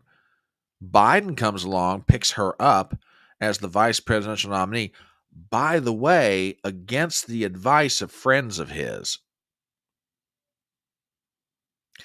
And let me take you back in time. I do not have my hands pulled up on it right now, but I will never forget reading back in 2020 a Time magazine article where Christopher Dodd, who was then the co-chair of Biden's campaign, or if he wasn't co-chair, he was a very high-ranking advisor to Biden because they were old friends from the Senate for years. Christopher Dodd is telling Biden, don't take her. Do not take her. You can't trust her. She'll put the knife in your back. She'll do it in a heartbeat. Biden went ahead and did it anyway. So the point that Schellenberger makes in that 2-minute exchange, she's never been vetted. And the only time she was in 2019, Democrats didn't even want her. That's what I'm saying. And I want to go back to something I just saw a minute ago. And I'm not, and Christian, I am not dismissing any of this. She's formidable, okay? I'm not writing her off. I'm just saying she's not this powerhouse that the media is trying to make her out to be. That's my point. I'm not saying take her for granted. You take her for granted, Kamala Harris will be in the White House. I'm just saying that she's not this genuine, with emphasis on the word genuine, charismatic person that you know the media is trying to paint her out to be. She's a fraud. She's a phony. To borrow from one of my heroes, Rush Limbaugh, she's a plastic banana, AM FM good time rock and roller. That's all she is. There is not a thing genuine about that woman. She's a woman that, according to most accounts, is incredibly insecure. And I got a story here in a second to back that up. She's awful. But the Democrats were so desperate to get, or I should say, let me rephrase that. Certain Democrats were so desperate to get Joe Biden off the ballot, not just because they thought he would lose, because they thought he would be such a drag down the ticket, that they had to put somebody in. Now, Biden did something in a moment of lucid rage that short-circuited the whole process. Joe Biden resigns at 1:45 on last Sunday. 1 hour later, he came out and endorsed Kamala. Well, now you got Pelosi getting behind Kamala, Schumer getting behind Kamala, Hakeem Jeffries getting behind Kamala. Everybody gets behind Kamala. Who's the last person to do it? Barack Obama. Why? Because Barack Obama wanted anybody other than Kamala. And we've talked about articles about that to prove it all week long. He wanted, at a minimum, Mark Kelly at the top of the ticket, the senator from Arizona. And as I said the other day, it makes sense, at least on its face, unless, of course, there's skeletons in Mark's closet that make Mark Kelly a bad candidate. But you get my point. They might have forced Joe Biden out, but on his way out the door, Joe pulled the equivalent of a political grenade, pulled the pin out of it, and threw it over his shoulder as he was walking out the door. That endorsement of Kamala has prevented the Democrat Party from having a genuine vetting process for a candidate. They're stuck with her now. And now they've got to spend time and money not only trying to convince the American people that she's the genuine article, that she's real and charismatic, and her positions are something that attracts people, but they've also got to spend money rehabilitating her because she's a horrible candidate. She is. She's a horrible candidate, and we'll get to more of that here in a minute. I said a moment ago that she's not genuine. Folks, I got an article here. From the UK Daily Mail. Check this out.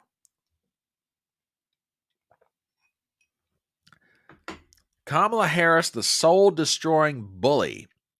Former staff expose shock details of degrading tirades, decades-long toxic behavior that left people in tears and saw them quit at unprecedented levels. Article by Charlie Spearing, the senior political reporter for the UK Daily Mail here in the U.S. We have the following. Kamala Harris was all smiles when she arrived at Joe Biden's former Delaware campaign headquarters on Monday. She was there to lift the spirits of blindsided staffers who, after 15 months of toiling to re-elect the president, suddenly found themselves working for her. Quote, "It is my great honor to have Joe's endorsement in this race," she boasted to cheers from a crowd who were now on her payroll. But as the assembled readily applauded, some of them must have harbored private concerns. For behind the recent public self-branding of Harris as a kindly, jovial mamala, she has earned a nasty reputation as an alleged soul-destroying workplace bully. Only 4 of the initial 71 staffers hired by Harris during her first year in office still remain on the job. The rest either quit or were fired, according to an analysis by the nonpartisan watchdog Open the Books. Reading a little bit further into this article, we have more of the following. That translates into a 92% staff turnover rate, and critics is a likely sign that the issues on Team Harris have more to do with her than anyone else. During research for my recent Harris biography, Amateur Hour, published in January, the horror stories that I heard from many of her former employees and read about in numerous reports shocked even me. As far back as the 2010s, when Harris served as California's Attorney General, she was allegedly known for running a toxic workplace. Barbara O'Connor, a professor of state at California State University, Sacramento, claimed that students who worked for Harris as interns frequently came back to her crying, saying they felt they were not valued. After Harris was elected in 2017 to represent California in the U.S. Senate, working conditions reportedly did not improve. Analysis showed that her office had the 9th highest staff turnover rate out of the 114 senators who served between 2017 and 2020. Now, let's move a little bit more forward in this article because there's some stuff here I want to get to.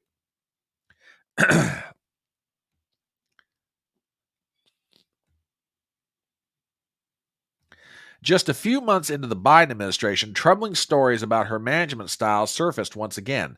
In June 2021, Politico spoke with 22 individuals familiar with Harris's vice president office who all claimed that her team was experiencing, quote, low morale, porous lines of communication, and diminished trust among aides and senior officials. Quote, it's not a place where people feel supported, but a place where people feel treated like shite, one source said.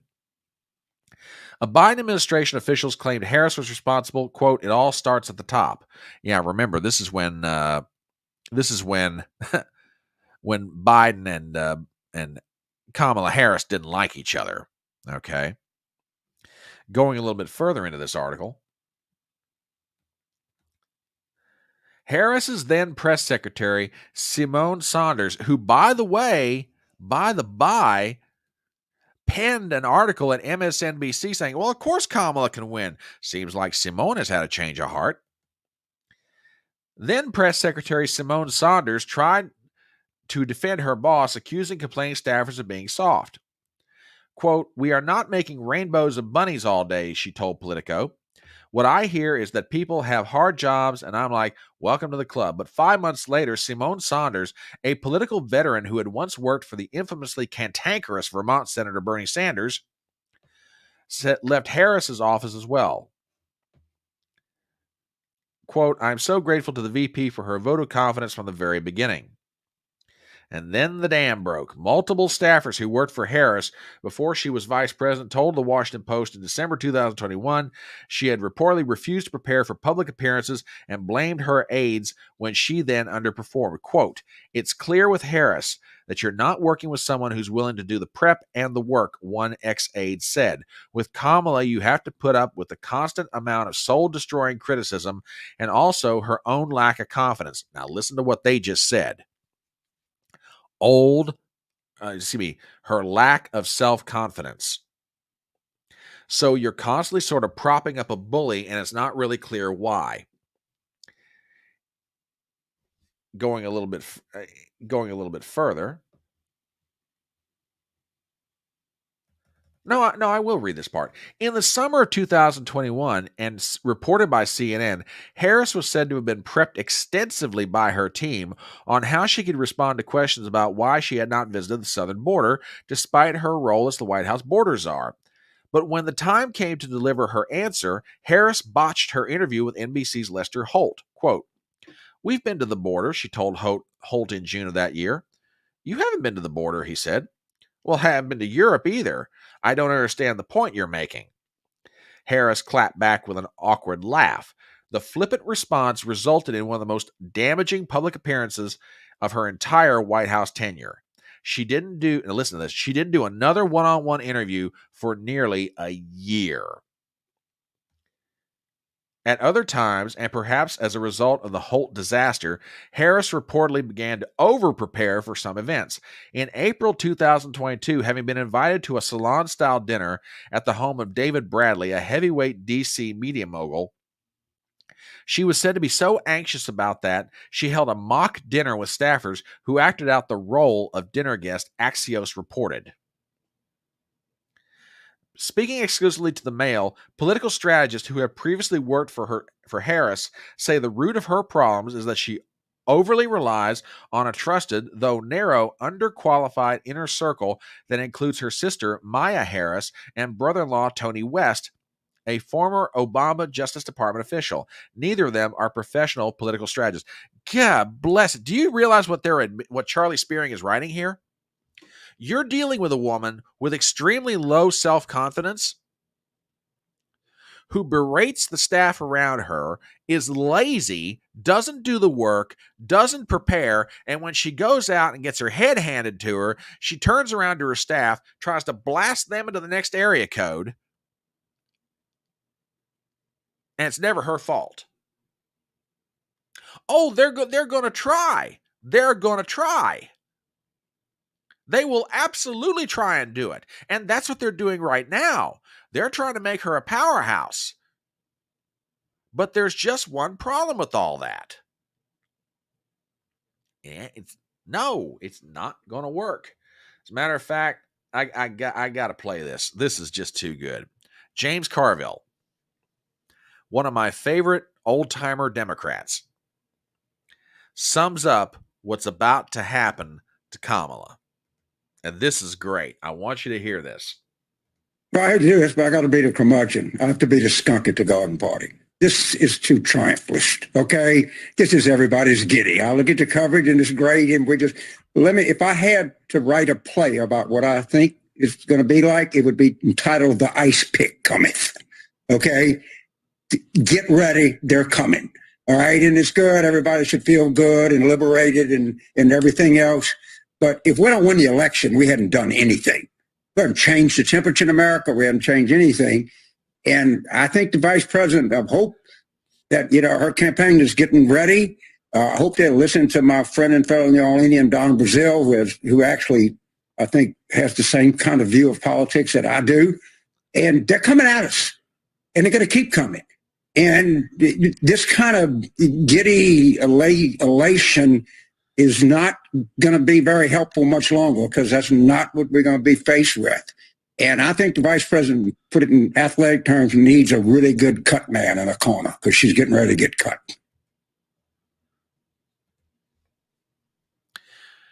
I've said for years, you can like Carville, you can not like Carville, and that's perfectly fine. On most issues, I don't like him, but as far as his take on politics, he's old school, and he's very realistic. He's not wrong. They are absolutely going to try, or I should say, people are going to do, they're going to do the work. They're going to comb her record. They're going to comb every interview, every public statement, at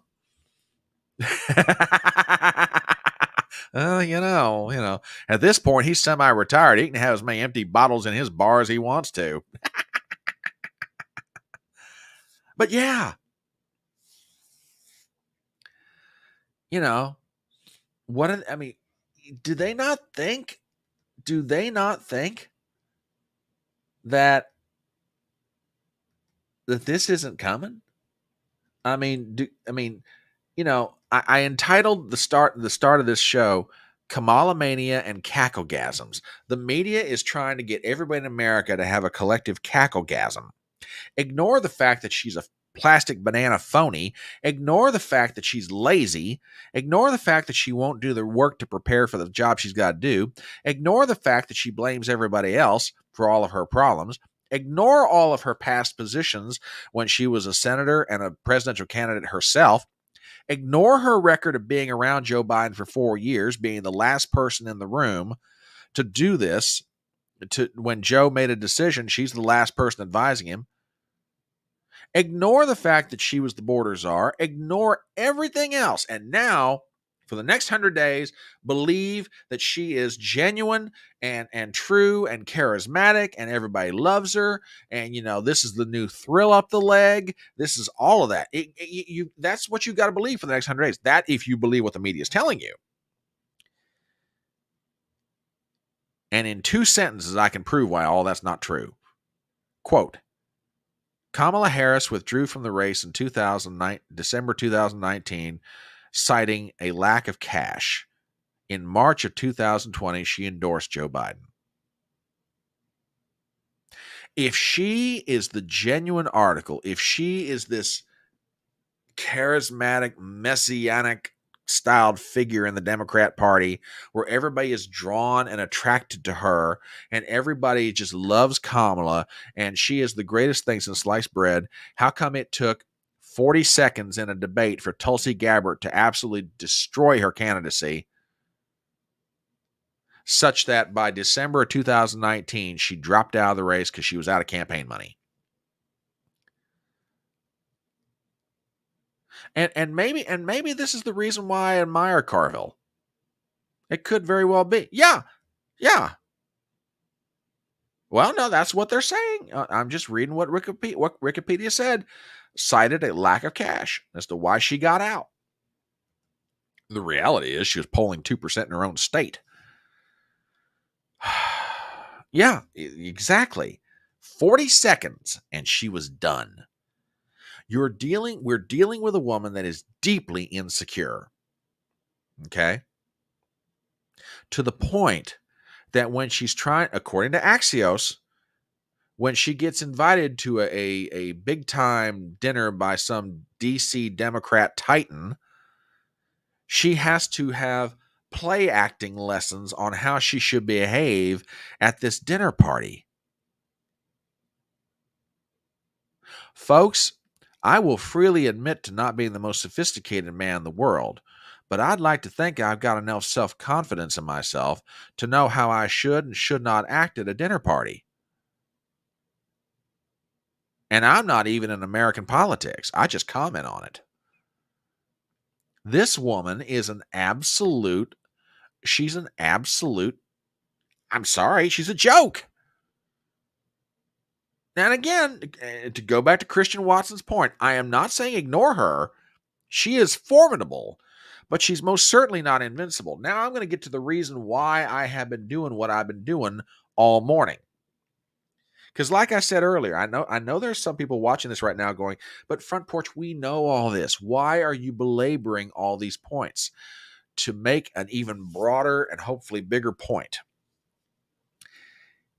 If I can do this, a 52-year-old man sitting in his study in his house in West Virginia, by simply citing what's out on social media that doesn't, it took me about an hour and a half to pull up most, if not all, of those clips.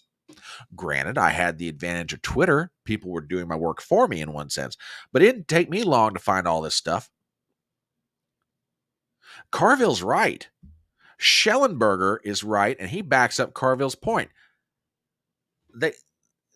Schellenberger says no one has truly vetted her in all her time in American politics, and the only time she was vetted was in 2019 when she ran for president, and Democrats didn't want her then. Now, for the next 100 days, Kamala Harris is going to have the scrutiny of Donald Trump. The laser hopefully, let me rephrase that, hopefully the laser focus of Donald Trump. Because when Trump laser focuses in on somebody, the attention can be withering.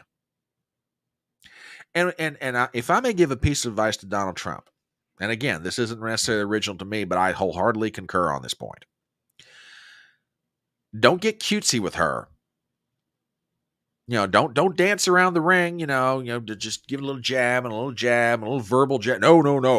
No, you step right up and you give her the verbal haymaker, and you just absolutely lefts and rights everywhere. Let her have it. Yeah, I think this is a fair way to say it right now. I think it's a very fair way to say it. Her loss is very possible, but it's not guaranteed. That's true. I think that's a good way of saying it. Zippy over on Rumble, and I apologize for not getting to this sooner. Another Rumble rant. Thank you very much. The aristocrats of the Democrats never allow a proper erection of a candidate. Maybe you meant to write election. I hope you meant to write election. They have to wheel and deal in the back rooms and whips and chains to pick a nominee. Yeah, okay. That's visuals that I don't need to get, but okay, thank you. And another Rumble rant. With your swagger and wisdom, you are more sophisticated than most. You missed a rum rant, but it might have been it might have had too much hum in it. Well, thank you for all that, I think. I think. Thank you for that. It's all very kind of you. Yeah, he needs to go full court press. I agree. Let her have it. Don't. And what I'm saying is this. I'm a 52-year-old guy sitting in my study in my house in West Virginia. I'm doing this. This is what Donald Trump needs to do for the next 100 days. And, this could be true. This could be true. Unfortunately, he can't take 2 weeks off. Does he need to? Probably. But he doesn't have that luxury right now. So, I mean, for all the, and again, if I could give any advice to the Trump campaign, laser focus on this woman's record. Don't get cutesy with her. Just point out every position that she holds, everything she's ever said. Show video clips of her saying it at the rallies. Let people see this woman for what she is. When you debate her on stage, just go after her. Look, she's insecure to begin with.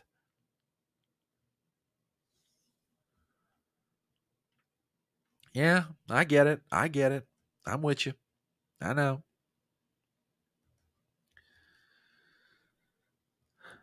Just go after her. The woman is insecure to begin with.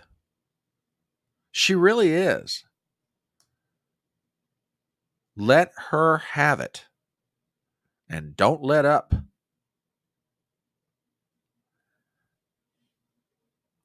And if you do, then you might get this. This is an article from the New Criterion, and it's written by James Pearson. It's kind of short, and let me see if I can enlarge this a little bit. Sorry, I should have done this earlier. There we go. He wrote this about 4 days ago. Great article, by the way. Kamala Harris's Michael Dukakis moment. Americans over the age of 50 may remember the 1988 presidential election campaign when Governor Michael Dukakis surged to a 17-point lead over Vice President George Herbert Walker Bush following the National Democrat Convention in mid-July. That was a successful convention for Democrats. They were united and eager to take back the White House after suffering for 8 years under Reagan Bush.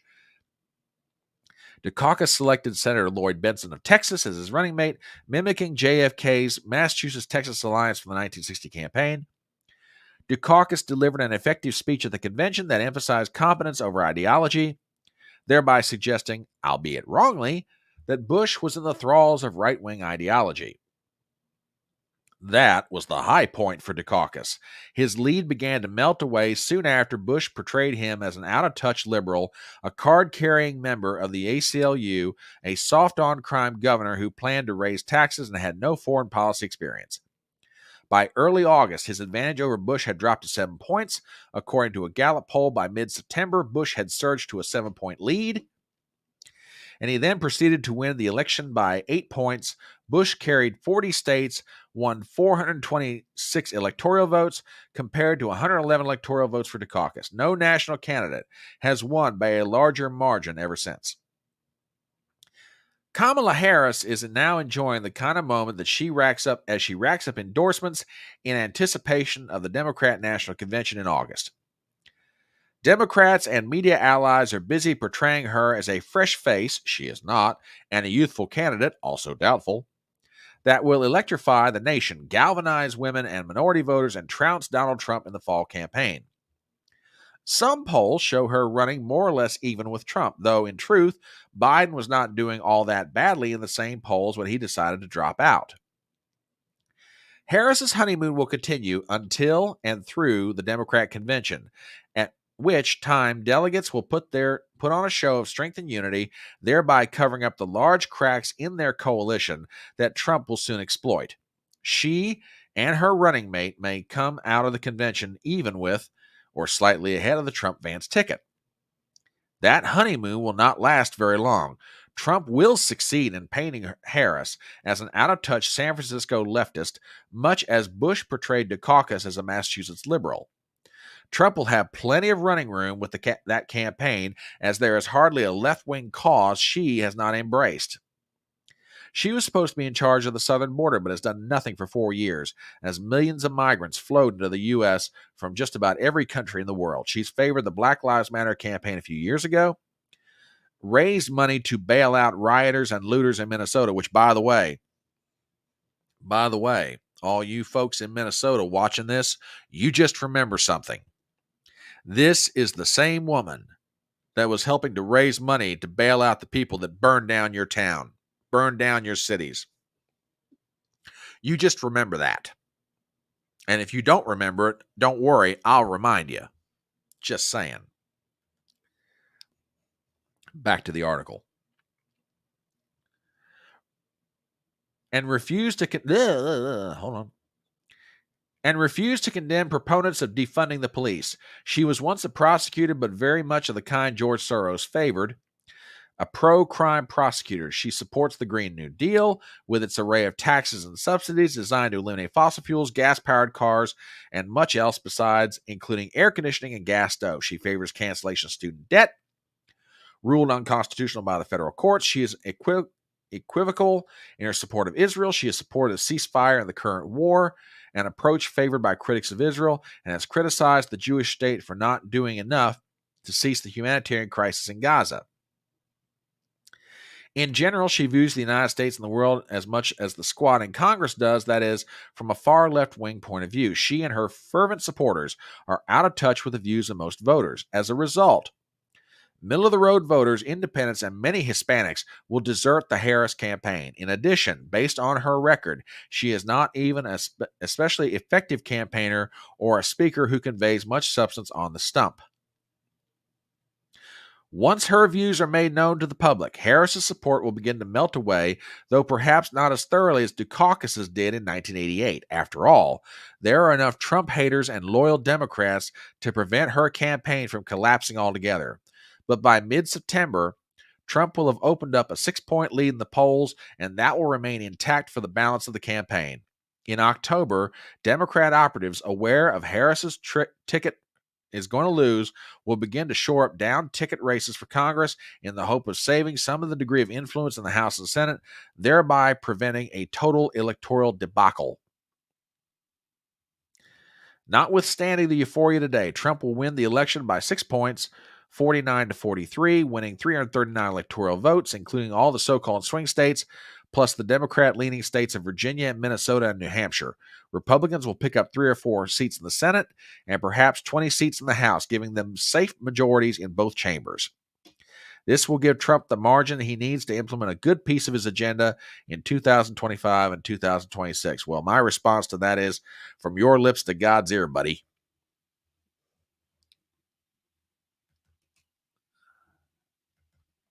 I'm going to put that article on both sides, on YouTube and Rumble. You can read it at your convenience. I think it's fantastic.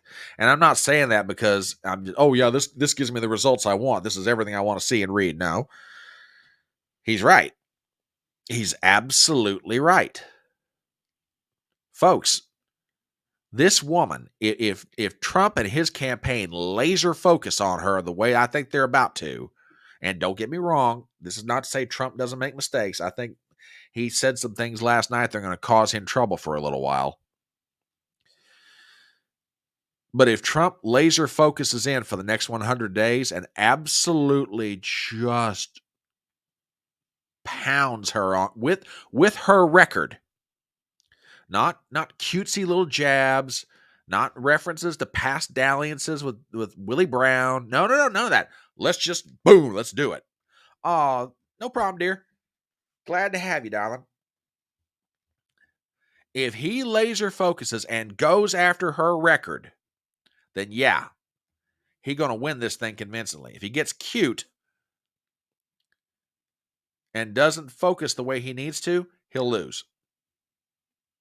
And don't get me wrong, I love Donald Trump. I do not want to see that happen. Not because I like Trump, but that's not the reason. I want to see the country turn around and get better, and it can't do that under another Democrat administration.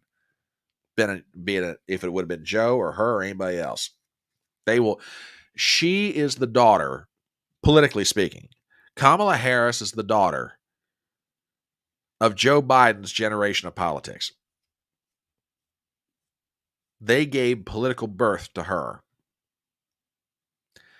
And unlike her political parents, she does not have the wisdom or the temperament that she needs to govern effectively.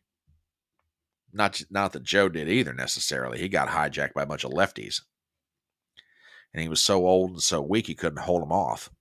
Zippy over on Rumble says, "Oh crap," which means Democrat candidate for president in the 90s has a screen gaff. Howard Dean reminds me of, yeah, that's a good analogy too. Good analogy. Good analogy indeed. Hang on one second, folks.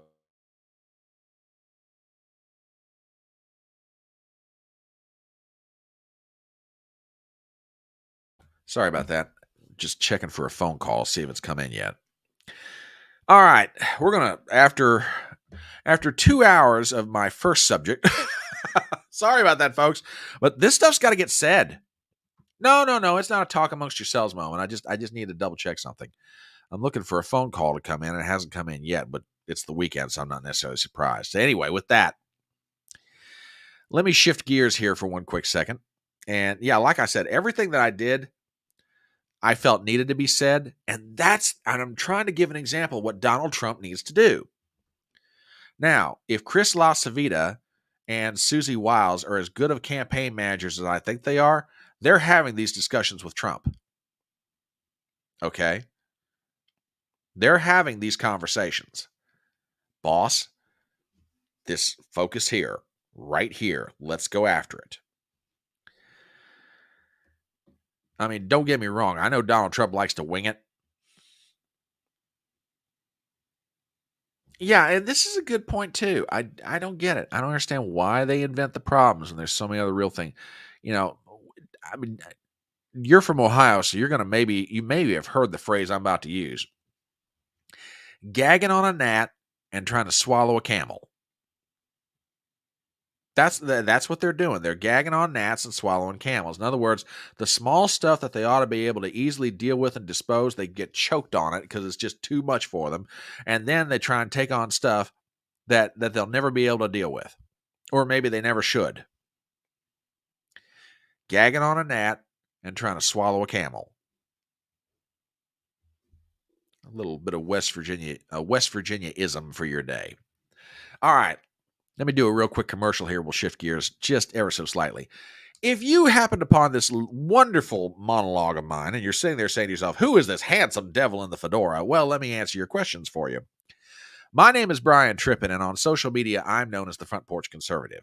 This is what we call Front Porch Brunch, a weekend version of what we do through the week. Now, Monday through Thursday, we get together around 7:30 Eastern, and we talk about what's going on in the news, stuff that's happened during the day, yada, yada, yada. And on the weekends, though, because some of y'all just can't make it during the week, which is fine. We get it. There's all kinds of reasons for that. But on the weekends, we try to get together on Saturday morning and hang out together and talk. And we're on Twitter, we are on Rumble, and we are on YouTube. So if you wouldn't mind, please go ahead and subscribe to my channel. I would greatly appreciate it. And also, while you're at it, go ahead and give me a thumbs up. That would be greatly appreciated too. And spread the word around, share the link, tell your friends to come on in, tell them to take a look. So there you go. Anyway, a quick little shift, slight shift, I should say. I said that what is going on right now is just not real. And I want to do a real quick poll analysis to show you kind of where we're at. But before we do, I want to set this up with somebody who's analyzing the polls. And there are a handful of individuals that I will listen to when it comes to polling. Y'all know me. My go-to is Rich Barris. Okay? If you're not familiar with Rich Barris, you can find him on social media at the People's Pundit. Got to be one of the hardest working souls that's out there currently. He's great. If Barris says it, I take it to the bank. Now, that's not to say he can't make a mistake. He'll freely admit he can. But Barris is awesome. I also, if Robert Cahaly says something from the Trafalgar Group, I pay attention. If Matt Towery says something, I pay attention. All three of those guys, Barris, Cahaley, and Towery, have been around for years. When it comes to people in mainstream media who analyze polls, I got to give a lot of credit, and I'll give Barris credit for putting me onto these guys. But the more I listen to them, the more they make sense. Not because they're saying things I like to hear, but they're analyzing with what I feel is honesty. Steve Kornacki of NBC News and Harry Enton of CNN. And this clip that I'm going to play is from Harry Enton. This runs about 30 seconds, but I want you to listen to what he says as it relates to the polls. Check this out. Thing to keep in mind. I think there's all this talk of all this Harris momentum. Maybe there's a slight bit of momentum, but I would argue it's actually a little bit smaller than folks think. So pre-Biden dropping out, look, Trump was up by 2 over Harris. We look at the polls now this week. What do we see? We see Trump is up by 1 over Harris. The massive change is actually the change of candidates, because prior to Biden dropping out, he trailed by 6 points in these exact same polls that we look at here, where Harris was only trailing by 2 points. So the movement is actually from Biden to Harris, not actually Harris herself necessarily moving. Thing to keep in mind. I think there's all this talk of. Did you catch what he just said? If there is movement in the polls, it's not because of Harris herself. It's because we're swapping out Biden for Harris. Now, with that said, that sets up where are we at with this race? Well, from Real Clear Politics, and again, there have been polls. Let's see, last Sunday was what? The 21st. So this set of polls from, let's say, Yahoo News going up. So you're talking 1, 2, 3, 4, 5, 6, 7, 8, 9. There's been 10 different polls done. By the time you factor it all in, head to head, Trump against Harris, he's got a lead. Now, it may not be real big, but then again, you can make an argument. It was the same thing. It was the same thing when Joe Biden was in. Head to head, well, if you throw in third-party candidates, where does it stand? Okay. Throw in third party. Again, not a big lead, but it's consistent. My point in all this, folks, remember what may be the rule. Democrats need a Democrat plus something advantage in the popular vote to win the Electoral College. If Trump is running even or plus R plus something come election day, she's in big trouble. I'm not saying she can't win. I'm just saying she's in trouble. But right now, they've swapped out the candidates, and there is some momentum, but it's not this, oh my God, cacklegasm. It's not there, folks. Take it one step further. New York Times. I want to get into this poll because this head-to-head Kamala Harris versus Trump. This is from Siena College, the New York Times poll. Trump's got a 1-point lead with leaners, okay? But look at the internals of the poll. Trump's getting about 20% of the African American vote. Let me see if I can bump this up a little bit more, make it bigger and easier. There we go. Now we're talking. Yeah, look what's going on here. Trump, head-to-head against Harris, is getting about 20% of the vote. Hispanics, he's getting 35. I think he's got room to improve on that. I don't see that number staying that way once the Hispanics find out her record. But again, he's getting 20% of the vote right now. Here's a real big one. Race and education. Look at this. Whites with college degrees. Trump's getting 41%. White with no college degree, Trump's getting 67%. Non-white with college degrees, 26%. Folks, she's got problems. Now again, I'm not saying she could not win. Okay? I'm not saying she couldn't win. I'm just saying, they've had a week so far of trying to manufacture all this love and joy and happiness on behalf of Kamala. Ain't nobody buying it yet. Plus, on top of that, the Trump campaign hasn't really started pounding her on her record, not in any earnest sort of a way. Again, I'm not saying she couldn't win. I'm just saying, get ready. The avalanche is coming. Okay?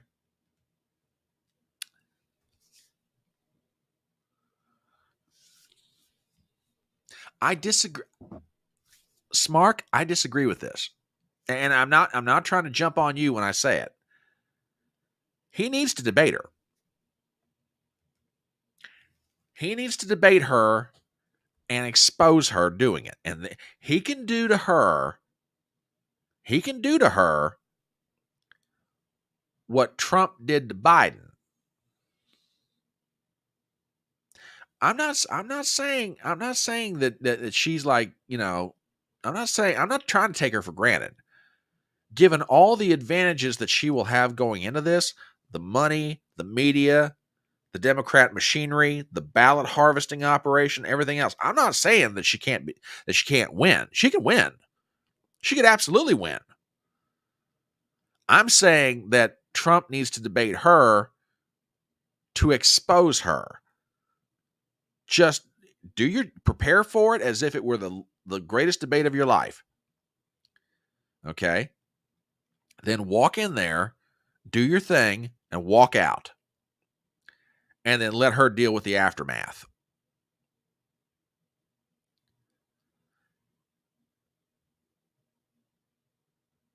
No,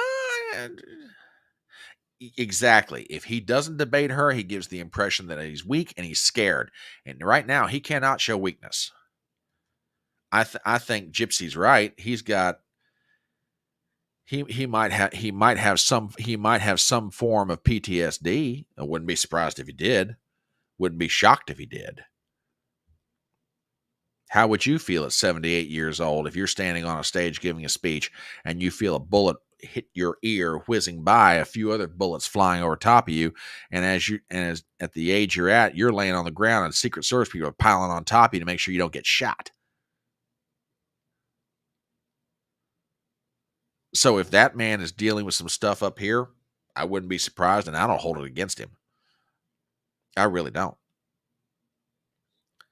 But unfortunately, sadly, he doesn't have the luxury of taking the time off that he needs to get if something's even wrong with him. I'm just saying.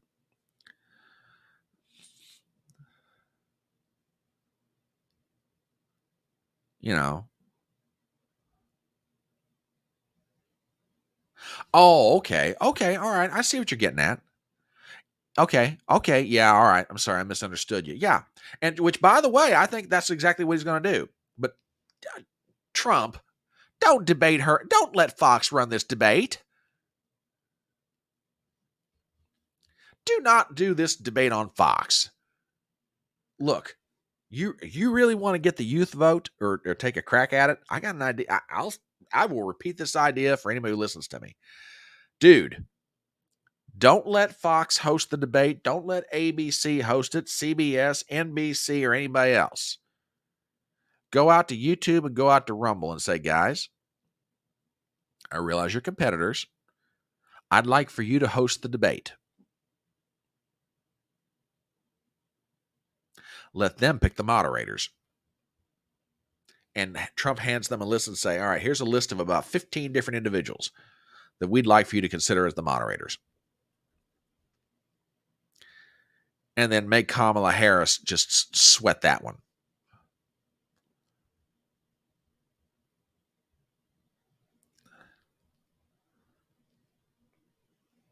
You think so? You think so? Okay. All right. Interesting. We'll see.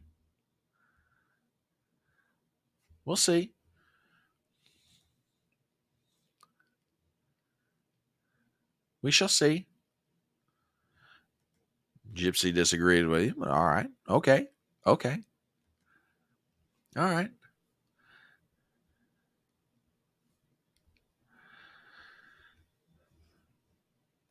few other thoughts about the polling. There are a few other things about the polling. Head-to-head in the swing states, Trump still got leads. And these polls came out. This one's from Emerson. Arizona, he's got a 5-point lead. Georgia, a 2-point lead. Michigan, 1-point lead. Pennsylvania, 2-point lead. Wisconsin, tied. Redfield, Pennsylvania, 4-point lead. Michigan, 3-point lead. Georgia, 5-point lead. Arizona, 3-point lead. Nevada, 2-point lead. Carolina, 3-point lead. Florida, Florida's bigger than that. Wisconsin, tied. Minnesota, Harris has got a lead. Yeah, now this is true. And see, this is the question I have. What happens if they give her a virtual nomination, which is what they're planning to do, by the way? They're going to virtually nominate her before they ever get to Chicago. What happens if they give her the nomination through this virtual roll call, and then something comes out that just is so disastrous, they're like stuck with her? What do you do then? Swap her out at the convention? Just saying. Oh, goodness. Now, there is one antidote. There is one antidote to all of this stuff that the media is trying to do. There is an antidote. And as a matter of fact, it's not even just an antidote, it's a medication. Oh, come on, Front Porch, you got to be kidding me. There's a medication? Yeah, there's a medication. Folks, check this out. Strike three! I used to believe everything I'd see on the news, but that's before I discovered a brain. A brain is meant for everyday use.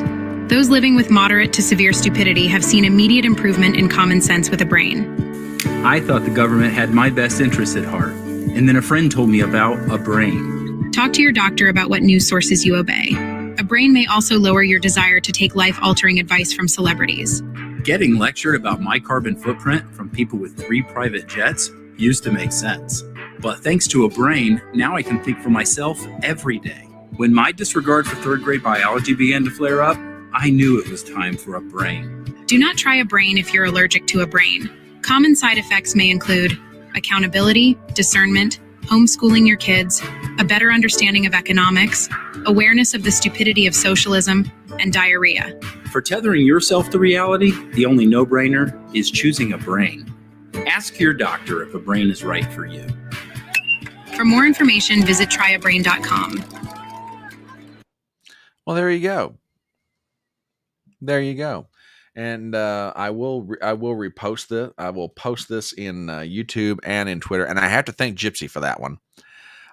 She found that, forwarded to me, and said, "Hey, could we have that for HodgePodge?" And I was like, "Yeah, absolutely, we can." So, Gypsy, from the bottom of my heart, thank you, my dear. That's got to be one of the funniest things I've watched in quite a while. Remember, folks, we can survive all this if we start taking a brain. So there you go. There you go.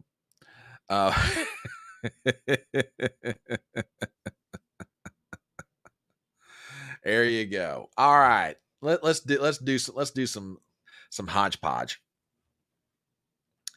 Now, for those of you who are visiting this wonderful little thing we call a live stream, and that we, or at least I, your loving host, refer to it as Front Porch Brunch, there is a section of the show and that we call HodgePodge Stew. Those stories that ought to be talked about. And I do my best to try and put them together as quickly as I can on a Saturday morning. Sometimes I don't get in as many as I like, but some of them I definitely have got to talk about. And with that, I want to play something that I never thought I'd ever see. I never thought I'd ever see Mark Zuckerberg pay Donald Trump a compliment, but he did. Folks, do me a favor and check this out. I've done some stuff personally in the past. I'm not planning on doing that this time. And that includes, not endorsing either of the candidates. Now, look, there's obviously a lot of crazy stuff going on in the world. The historic events over over the weekend. And on a personal note, it's, seeing Donald Trump get get up after getting shot in the face and pump his fist in the air with the American flag is one of the most badass things I've ever seen in my life. But look, I mean, it's you know, and I think, look, it's at some level as an American, it's like hard to not get kind of emotional about that spirit and that fight. And I think that that's why a lot of people like the guy. He ain't wrong. He ain't wrong.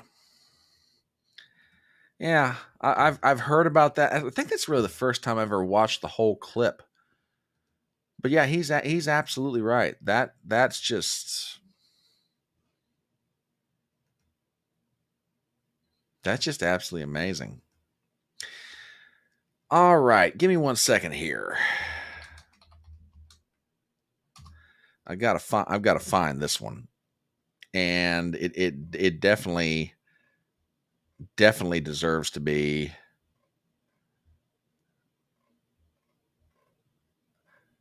talked about.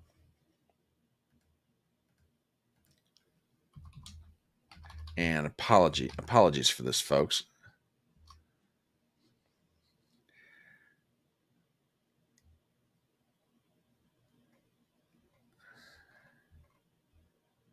Okay, you guys remember this headline?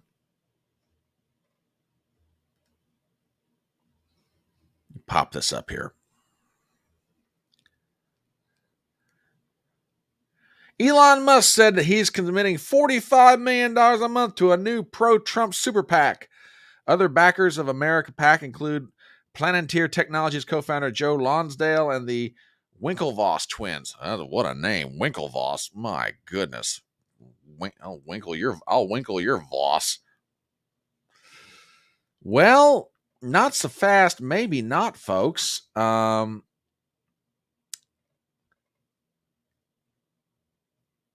We have an update on that, and it may not be what people think it is. And when this clip came out, people were like, "What the what?" So I'll play it.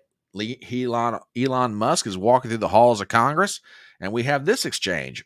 Mr. Musk, are you still going to donate to Trump? Do you still donate $45 million? I'm sorry? At no point did I say that I was donating $45 million a month to Trump. That was a fiction made up by the Wall Street Journal. Okay, now he says he's not donating $45 million a month to Donald Trump. Now, there is a clarification on this, and I'm trying to see if I can put my hands on this real fast.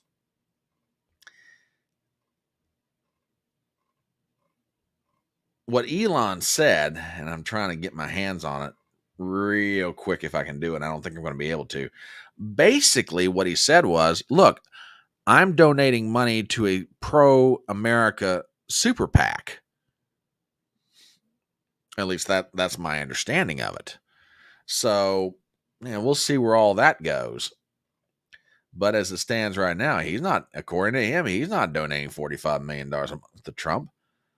I'm trying to get my hands on a real fast article here. Or real quickly get my hands on an article. Hang on. Because like I said, I just saw this thing the other day.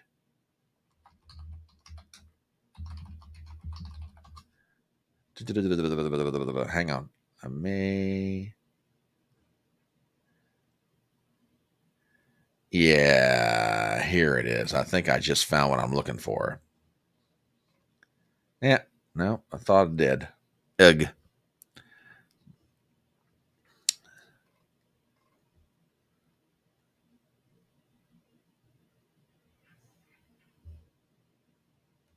Wait a minute. Okay.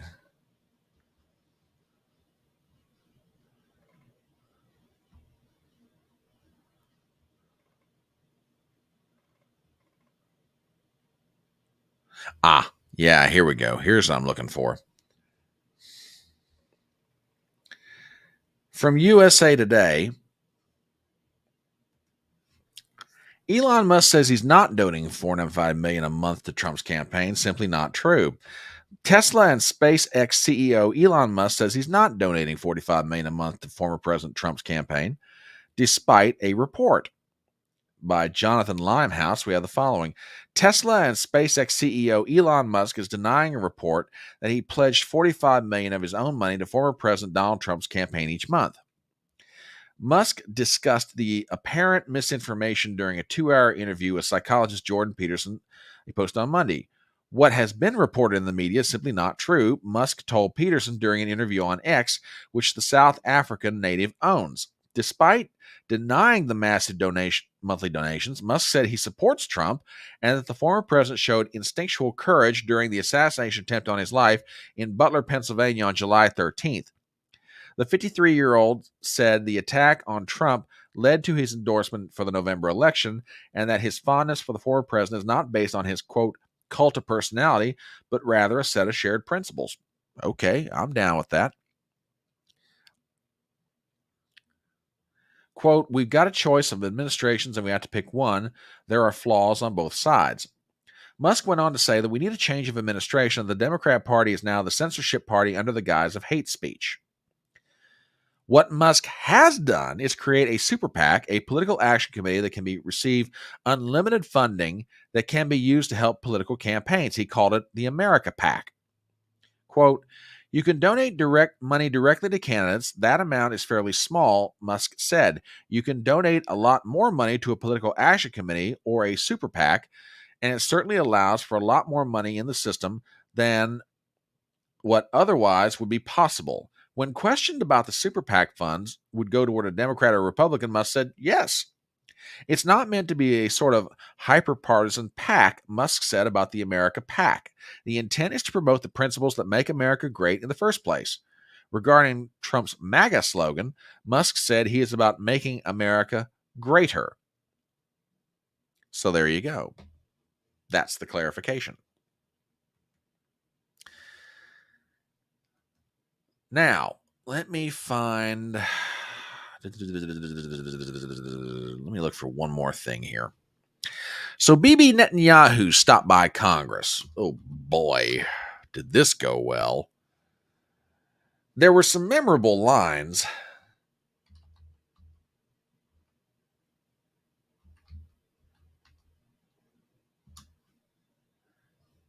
One of them is definitely worth repeating. Give me 1 second here, folks, and I'll get this pulled up for you.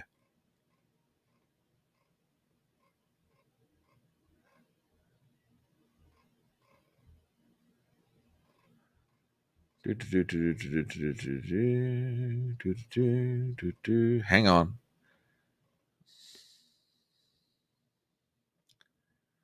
Yeah, as always, Netanyahu, whenever he comes and speaks somewhere, generally tends to bring a certain measure of, shall we say, colorful oratory, and he didn't fail to disappoint.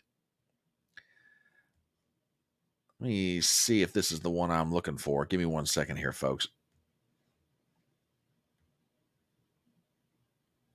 Yeah, I think this is a pretty good one. Or it should be. Hang on a minute. Let me check one thing here real fast. I just want to make sure I've got the right clip. Give me one moment, folks.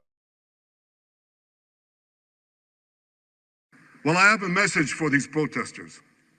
When the tyrants of Tehran, who hang gays from cranes and murder women for not covering their hair, are praising, promoting, and funding you, you have officially become Iran's useful. Yep, this is the one I want. Got a clip here, runs about 38 seconds. Like I said, Netanyahu is, if not anything, colorful. So I'll put this up here, and this is part of his address to Congress. Well, I have a message for these protesters. When the tyrants of Tehran, who hang gays from cranes and murder women for not covering their hair, are praising, promoting, and funding you, you have officially become Iran's useful idiots. That's amazing, absolutely amazing. Some of these protesters hold up signs proclaiming gays for Gaza. They might as well hold up signs saying chickens for KFC.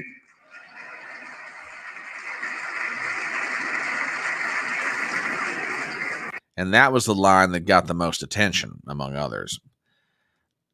I'll play two more clips related to this. So Netanyahu, after leaving D.C., goes down to Mar-a-Lago and visits with Trump.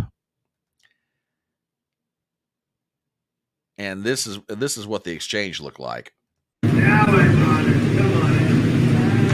Come on in. Got you the best part. The greatest dinner I've ever had. Come on, let's get a good, beautiful. Please, let's make a... Now, I'm going to play something, and I found this the other day, and it comes from Jimmy Dore's show.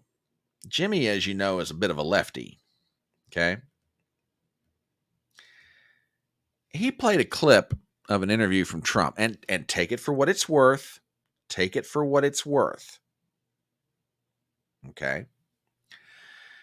Trump is discussing his conversations with Mahmoud Abbas, the leader of the Palestinian Liberation Organization, or the Authority, excuse me, the Palestine Liberation Authority that runs Gaza, and his conversations with Netanyahu. Now, when this clip took place, I don't know, but Jimmy Dore played this, and it gives some perspective.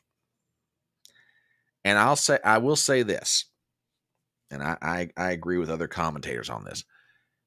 Trump needs to handle this thing carefully. And I don't necessarily mean as a domestic political issue. I just mean tread very carefully who you're dealing with.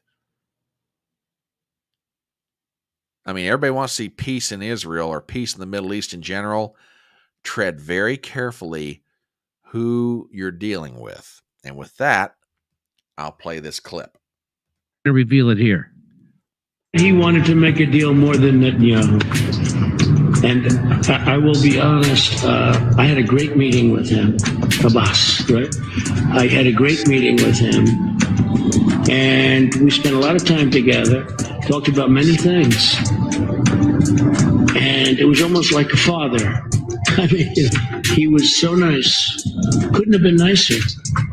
And after meeting with Bibi for 3 minutes, I looked at him and said, "You don't want to make a deal, do you?" And he said, "Well, and the fact is, I don't think Bibi ever wanted to make a deal.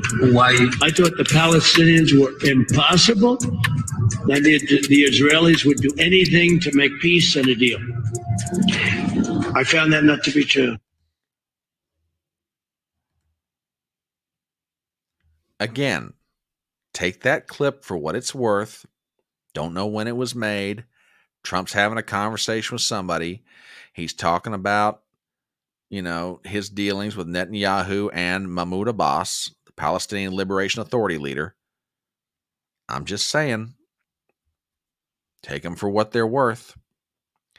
But if I'm Trump, and again, in the context of, not in the context of domestic political issue for the 2024 campaign, I'm just saying, if you get back in the White House and you're trying to get some kind of at least cessation of hostility,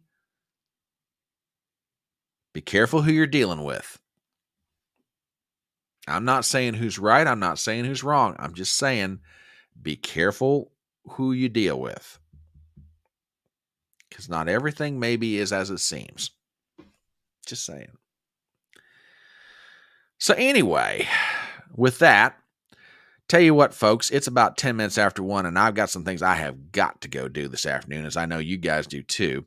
So we're going to go ahead and bring this train into the station and bring to the conclusion this session of Front Porch Brunch. I want to thank all you guys for being here. You've been fantastic today. Thank you.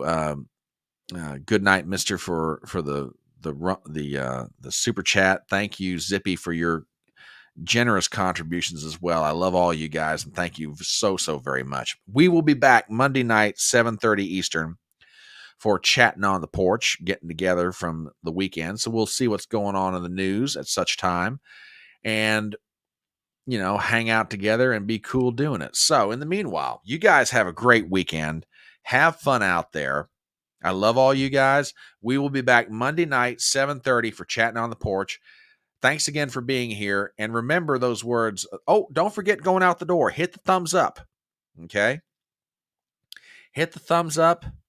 Share this live stream around. And if you're not a subscriber to this channel, please do so. I genuinely appreciate it. Yes, Zippy, you can go mow grass now. There you go.